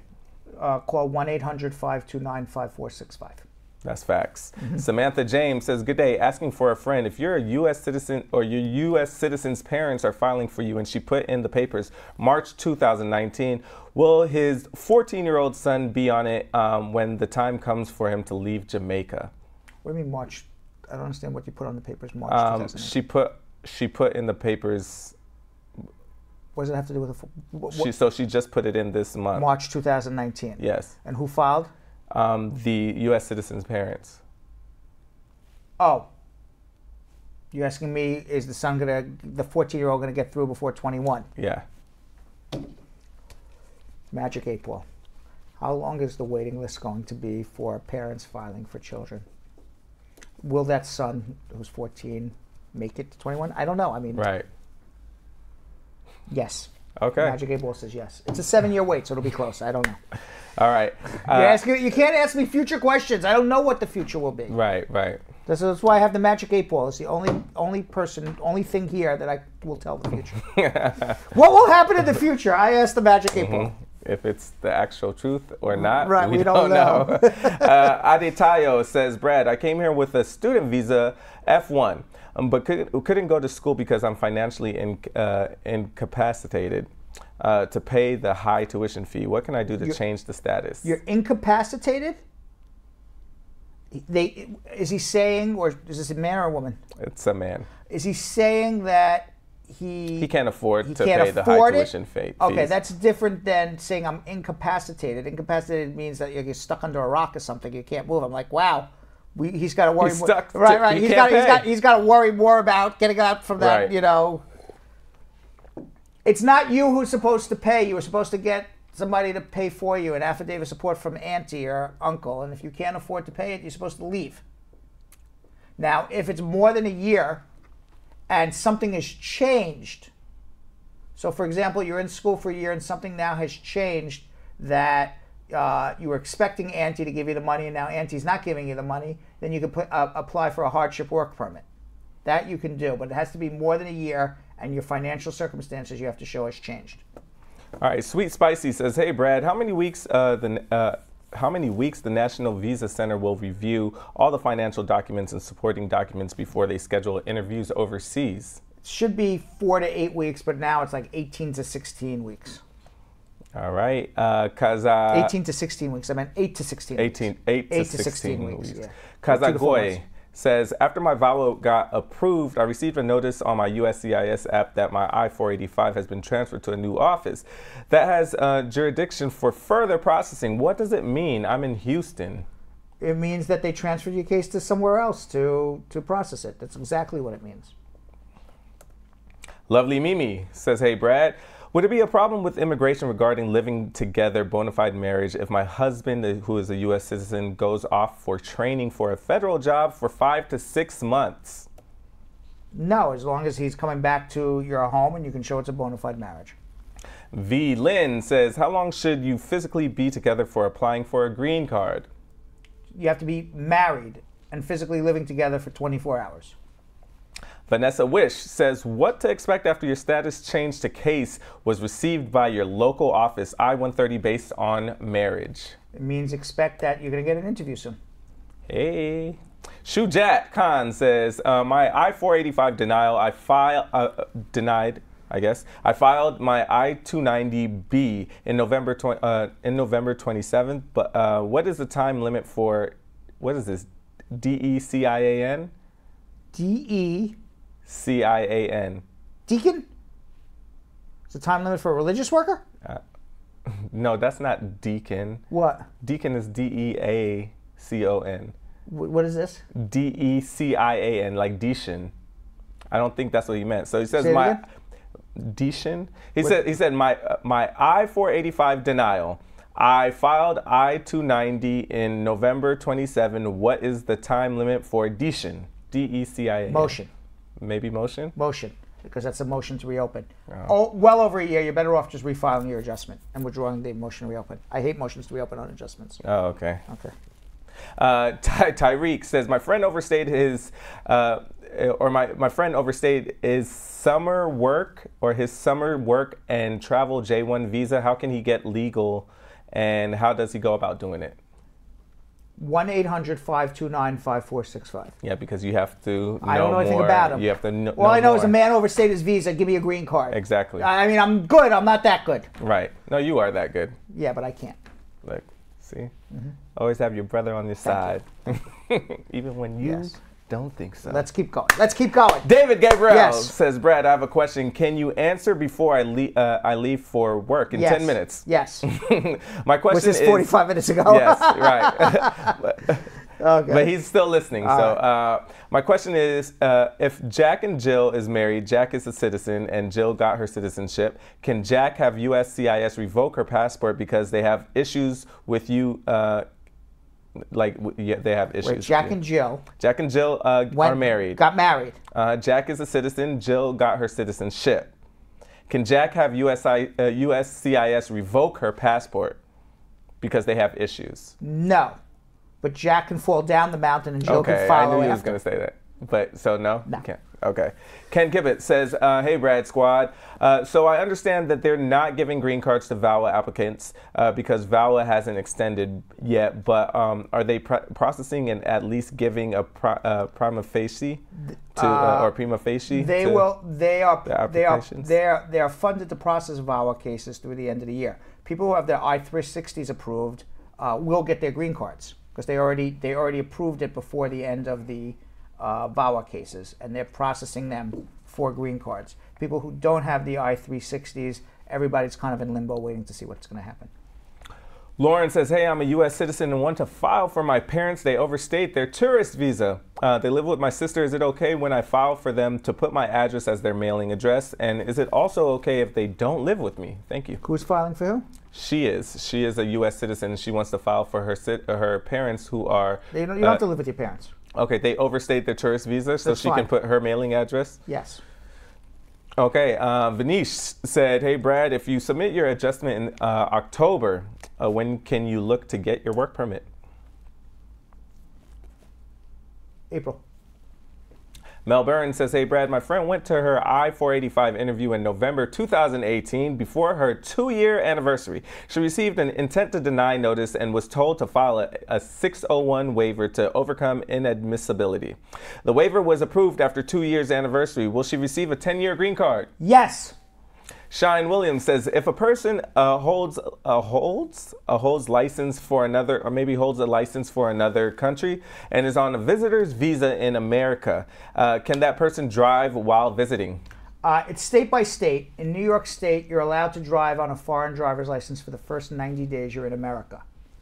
So that's legal. After that, you need a New York State driver's license, but it's state by state. Wow. I can't tell you about I can't tell you about the other 49 states. So, you know, when you hear that BS, I have an international driver's license, that's just, I got to hit the bullshit buzzer. Really? Okay? As long as you can prove. Now, a cop may say, I'm giving you a ticket anyway because you're driving without a license. But you'd win in court every time as long as you can prove I was driving on a legal driver's license from another jurisdiction within the first 90 days of me living in New York State. Never got that question. Yeah. Because I never knew that. I know it all. Yes. Excuse me. You do. Drink up if you got it. Right. I have water. That's not water in there. That's not water. It's hump day. It's not water. It's clear. Who knows what it is? Right. Elizabeth says... can I get some orange juice, please? Right. Elizabeth says, can I use my advanced parole while waiting for the result of my interview? Yes, you can.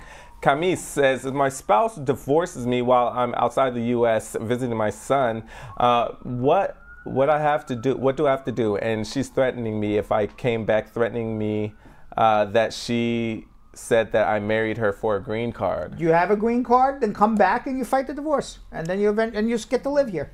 Okay. Ali says, so you have to call, obviously. Yeah. Ali says, my grandmother, who's an American citizen, filed a petition for adoption to my brother last 1997.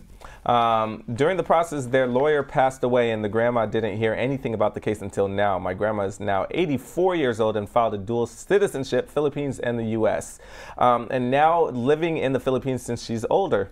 My brother is trying to apply for a U.S. tourist visa recently and got denied twice already simply because of the pending adoption petition that we don't have any idea what's going on. We don't have any information about the case. What do we do? At this point, you need to hire a lawyer because I don't know what's going on either, but we would contact the consulate in the Philippines and see what the hell's going on and then work it through. But I don't know. There's no fill out this form. Yeah. Right. Yeah, I figured that's what it was. Rose says, I can't move forward with my petition. Is it better to officially withdraw it or just leave it to expire on its own? Leave it. Anna Nicole says, how soon before your EAD expires you have to apply for a renewal? It's taken 5 months, so I would do it at least 4 months in advance. All right, Abu Ahmed says, hi, my wife divorced me while I'm overseas. Oh, I think this is the same thing. She going to show me another face. Accusing me of having okay, so let me just read it anyways. It might be the same story with someone else. Hi, my wife divorced me while I was overseas visiting my son. Same story. I think it is, right? Yes. But he changed it up at the end. What's the end now? It said like Well, yeah, basically she said that he had another wife in the home country. She's terrified and stuff. Come, you have a green card. Come back to the United States, no matter what no accusation, matter what she says. no matter what she's saying, and then just go fight it out. Okay. Nicola says, can I travel to Jamaica without my green card? I'm here 1 month now. How long is the wait for a green card? Without my green card, she wants to go to Jamaica? Can I travel to Jamaica without my green card? Yes. How you can travel to Jamaica all day long. How are you coming back to America? Mm-hmm. Yeah, so obviously it's not I don't know what she idea. has. I don't know what's going on. Okay. Medu03 says, what's the income requirement to sponsor a spouse and how many years? My husband made $24,000 this year and $14,000 last year and $19,500 in 2016. Is that going to be an issue with immigration? Yes, because you are not 125% above the poverty level for 3 years. I don't know how many people you have to support, but for a family of two, for 2018, it's probably gone up for 2019. I have the 2018 right here. It's $20,575. So for 2 out of the last 3 years, you were below the poverty level. Mm-hmm. For a family of two, if you have more than 2 people, then it would be 25. 3 people would be 25,975. So you would need a second affidavit of support. All right. Wet Sugar Donna. Yes. Says, she says, ask my question. I see that. She's been demanding. Well, Wet Sugar. this is all in caps. So. Okay. All right. So she wants it. Yeah. It's hump day. Yes. Just wondered if you got that. Yes, she wants her question. Wet Sugar Yes. Donna says, hey, Brad, I'm asking this question for my friend. She wants to know, and I hope, listen, with you being so adamant, you want us to answer this question, I hope that you're telling your friend to watch this show as well. All right? Hey, Brad, I'm asking this question for my friend. She wants to know if applying for a marriage license, can it show if the person's still married or divorced the person married in another state? Thank you. I mean, what can show? Question for my friend. She wants to know if applying for a marriage license, can it show if the person's still married or divorced? No, the clerk is just going to ask you, are you married or divorced? That's it. They're not doing an investigation. That's what I think they wanted to know. Right. All right. Like I said, I hope your friends are watching as well. But don't be a bigamist. Mm-hmm. Don't help you one bit. Okay. That's against the law. This is. My grammar is fantastic, by the way. Yes. Don't help you one bit. Right. That's okay. It ain't. I use ain't all the time too. I love ain't. Okay, it's all right. I like the word ain't. I know it's not good English. Says who? It ain't good. It ain't no good English. Says who? Me. Curly Girl Shauna says, yes. How do you know, or how do you go about vacating a case? You have to go get the minutes for the day you pled guilty and the day you were sentenced, and look to see if your rights were violated. Speak to your former attorney and see if they violated your rights, and then put together something to say your rights were violated. Now, many times your rights weren't violated, and if that's the case, then you kind of want to mediate it a little bit. You know, in law school, you know, there was an old saying in law school: if the facts are against you, argue the law, and if the law is against you, argue the facts.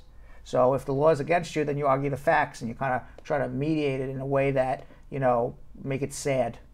You know, that this is a very unfair, you know, situation where this person's going to get deported for a minor crime they committed a long time ago. It's not really the result that the judge or the state really wants.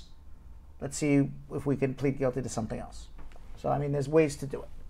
Love the United says, now I'm under a decision cannot be made yet about my application. It said it's very important that you honestly, I'm so worried because I don't know what is going to be next, and I don't want to have a wrong birth here from the rest of my life. Thank you very much. Please, I need advice. What's the problem with her birth year?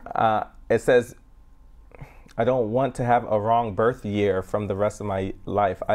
So it's under a decision cannot be made yet about my application, and it said it's very important that you are honest. Or what does that have to do with your birth year? I don't understand the question. I don't either. Okay. I thought you were going to. So that's just if they have the wrong birth year, then you can correct it with evidence of this is my birth year. Oh, maybe that's what. Yeah, because it says the wrong birth year for the rest of my life. She doesn't want to have. So obviously, you know, go submit your birth certificate and go correct the birth year. It's not a big deal. Okay. King Dane says, what's the latest on SIJ over 18? Same as I've been saying all along. The Ninth Circuit says it's illegal what Trump is doing, but that's only the Ninth Circuit. We're fighting everything out in court, from court to court. Fajal Mohammed says, I had my interview in the NYC, went bad. My I-485 marriage based on November 2017, still no decision. What is next? What is next? It went bad. Deportation is next for you. You're asking what you should do is 1-800-529-5465. Jacqueline Martinez says, Brad, hi. Where can I find school records and so on if someone that lived 1932 to 1950 in New York and passed away? You have to go to the Board of Education to that particular school. Keon Blake says, I've been convicted of driving without license, insurance, and without consent of owner, which was my uncle, and was fined $3,500 Trinidad dollars, but I have an interview coming up. Would that prevent anything? Extension to my question is, I was 19 at the time, I'm 30 now. Yes. Even if it was in Trinidad? Yeah, it still could be a crime of moral turpitude from Trinidad.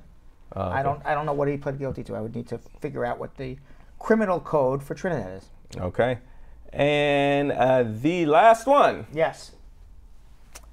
We have one from Gunny Hind saying, can someone who entered here without inspection for over 20 years ago, can that person's child who is a U.S. citizen sponsor him? Without inspection 20 years ago, they can get sponsored, but unless they are 245I, or unless they have a family member, which would be a spouse, or a child who's in the military to do a parole in place, or unless they have a spouse or a parent to do a 601A waiver, they're not getting a green card. All right. All right. Now, Yonathan, the other day you went out on the street to find out what people knew about deportation and how it would affect America. And in another eye-opening edition of Do You Know? Immigration 101. Ooh, and this was a good one because you came across a Trump supporter. Jonathan was like, "What the heck was this?" This was real aggressive and very awkward for me, but it was a good one. Watch it. What's up, Brad Squad? It's your boy Yonathan Elias, and I'm here on the streets of New York. Now, according to the Migration Policy Institute, there are approximately 11 million undocumented immigrants that live here in the United States. Now, Brad says there's a lot more, but 8 out of 10 of them actually have lived here for over 5 years and established their lives and businesses. Now, of course, the Trump administration focuses on deporting all of these people. Now, did you ever think about what would happen to America and our economy if we did deport all these undocumented immigrants? I want you guys to play along and let's find out if it would be good or bad with Immigration 101. Let's go.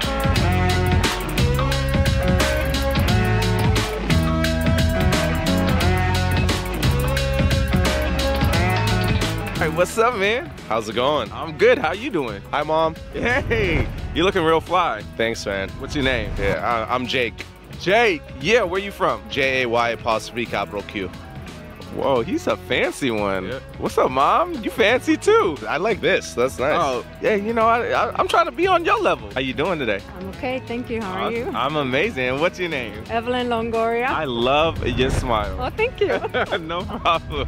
Where are you from?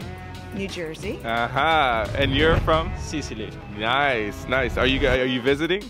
I'm an exchange student. Ooh, are you enjoying it? Yeah. Okay, you guys ready to play Immigration 101? We'll play. All Let's right. go. So first question, how much surplus was generated by undocumented immigrants in the Social Security program in the last decade?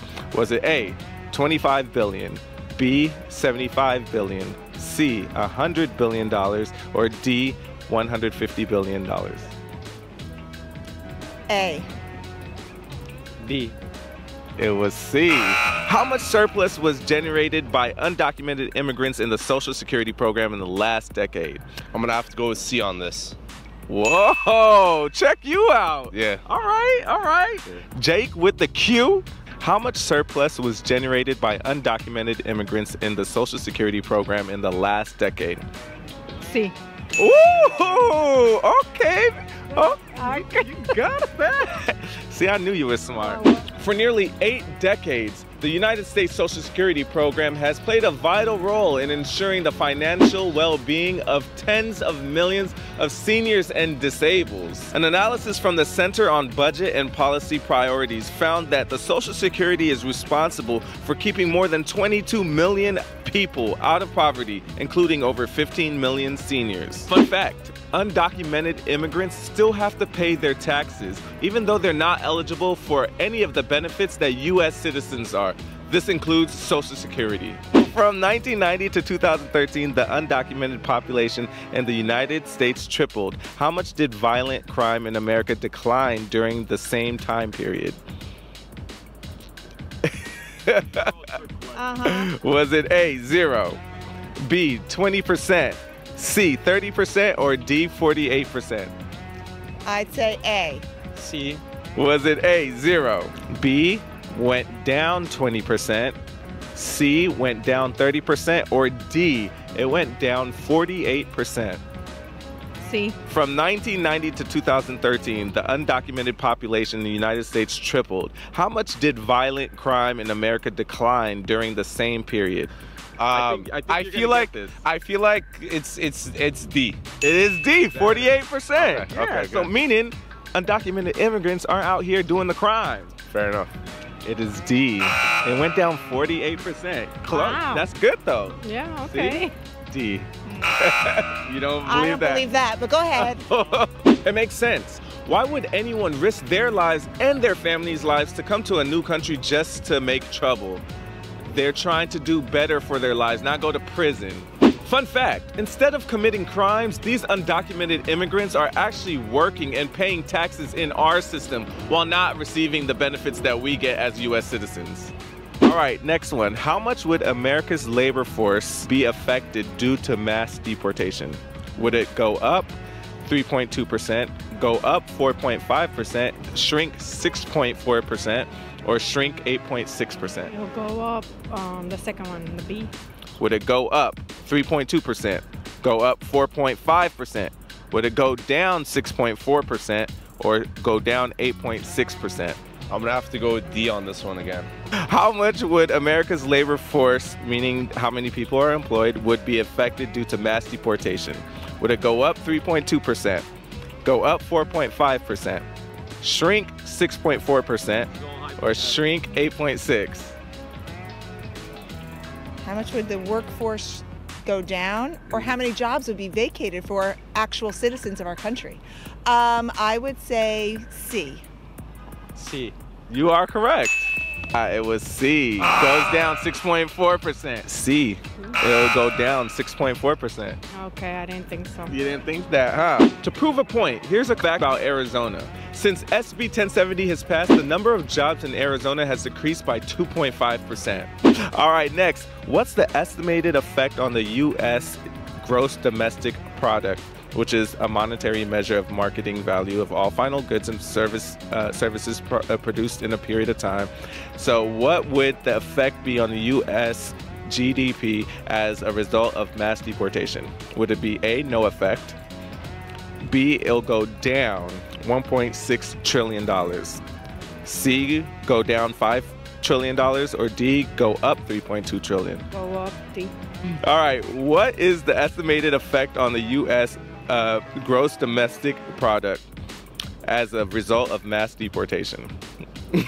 Is it A, no effect, B, reduced by 1.6 trillion, C, reduced by 5 trillion, or D, go up 3.2 trillion? This is preposterous. C. D. Is it A, no effect, B, it goes down by 1.6 trillion dollars, C, goes down by $5 trillion, or D, goes up $3.2 trillion? B. Son, check you out. I think you saw my answers before, huh? If I knew the answers were there, I would have gotten a 4 out of 4, trust me. You're right, you're right. I would have too. Good job, you got that right. It is B. Yeah, it would go down 1.6 trillion. Oh, man. It is actually B, reduced by 1.6 trillion. Okay. You don't believe that? I don't think any of these facts are accurate, but go ahead. Okay. I didn't even make the facts. I'm sure you didn't. I don't think they're facts. They're projections. It's fake news. Go ahead. Okay. In 2011, Alabama lost a minimum of 70,000 jobs after they passed their immigration laws. How would the United States economy be affected due to mass deportation? A, no effect.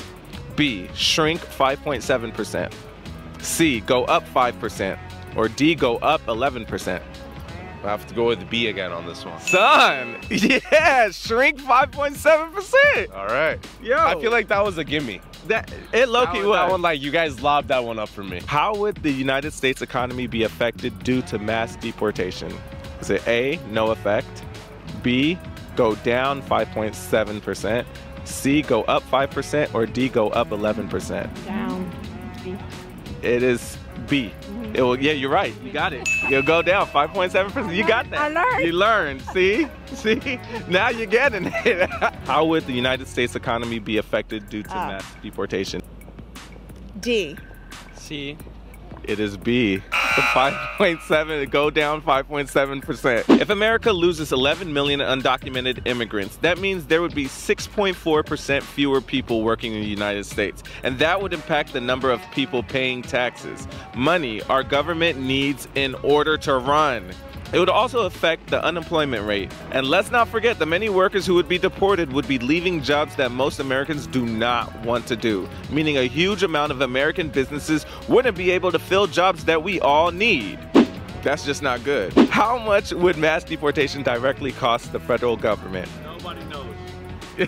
How about how much would legal immigration help our country? That would be fabulous. Come to our country, just do it legally. We welcome you. There's brilliant people in all parts of the world. Come here and help us have a stronger economy. We would love that. So now how much would mass deportation directly cost the federal government? Is it 0? B, 800? The fact that we have to expend resources to deport people that are here illegally, it would probably hurt our economy because it's resources we shouldn't have to spend. So I'll go with whichever one is the highest that it would hurt us. So 400 billion, Sure, and that's it. because that's what it's going to cost us to get people that should have been here legally in the first place back to their homes. That's the correct answer. Thank you. Build the wall. How much would mass deportation directly cost the federal government? Is it 0? Mexico will be paying for everything? Doubt that. B, it will cost us $800 million. C, cost us $200 billion. Or D, cost us $400 billion. D. Yes.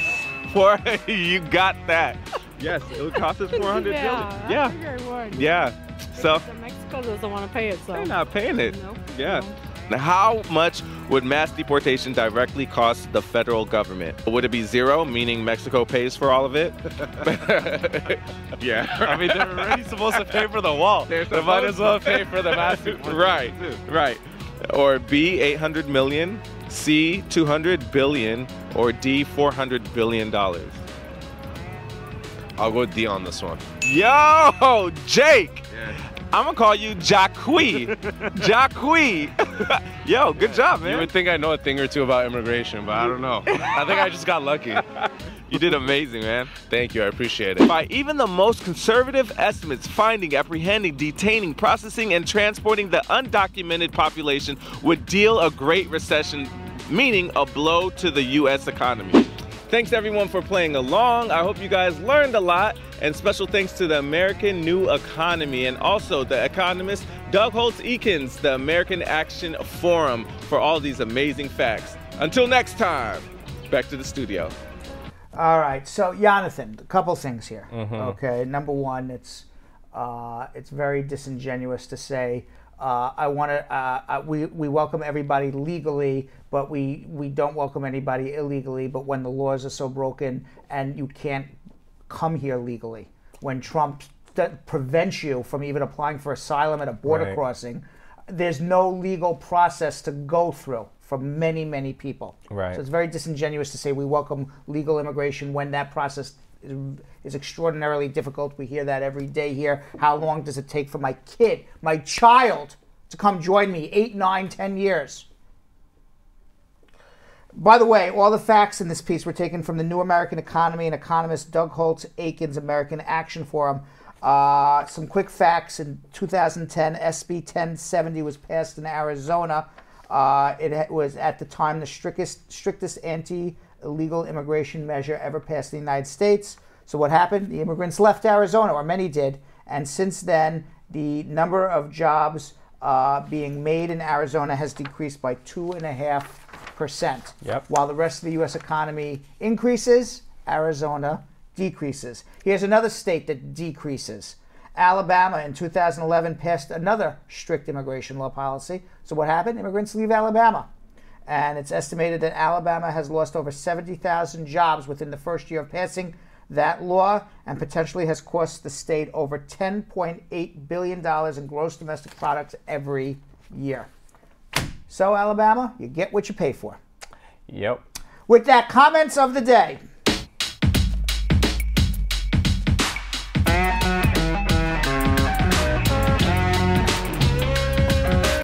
All right, our first comment of the day speaks to my heart, saying, from Acid Lindo, why is it when them other lawyers do crap is when you all seek Brad's advice? Eye rolls. What other lawyers do crack? So when other lawyers do crap, they... Oh, crap. I thought you said crack. I was like, no, what lawyers do when crack? other lawyers do crap, they all seek for your of course. advice.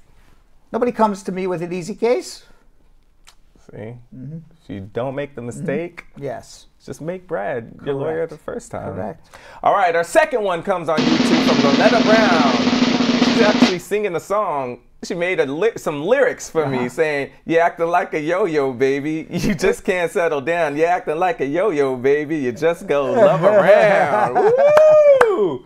Let me see you dance to that. I'm not dancing to that. We got to share for me to dance.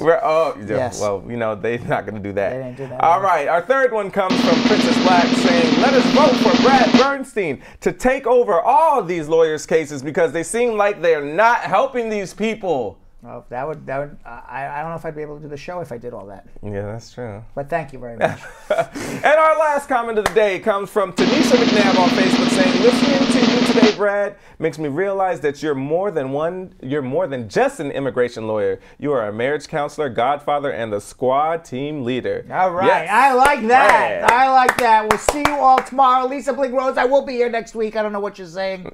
We'll see you all tomorrow, though. So, Sam, as part of the production, we have to say this disclaimer at the end of the show. Do you mind reading it for me?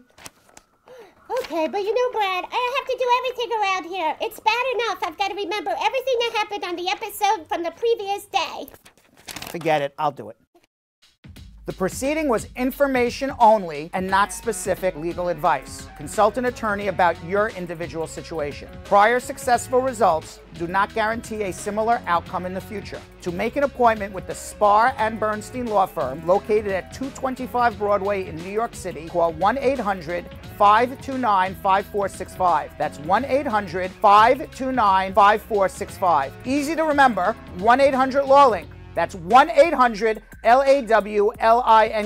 Once again, make a call to 1-800-529-5465. And of course, link up with the law offices of Spar and Bernstein, located at 225 Broadway on the 5th floor. If I were you out there, make the call, make the link, make the connection, make it Spar and Bernstein. 1-800-LAWLINK. That's 1-800-529-5465. And now, conveniently located in Hartford, Connecticut on 1 Congress Street. Visit us in Connecticut or in New York at 225 Broadway. That's 1-800-529-5465. 1-800-LAWLINK. 1-800-529-5465.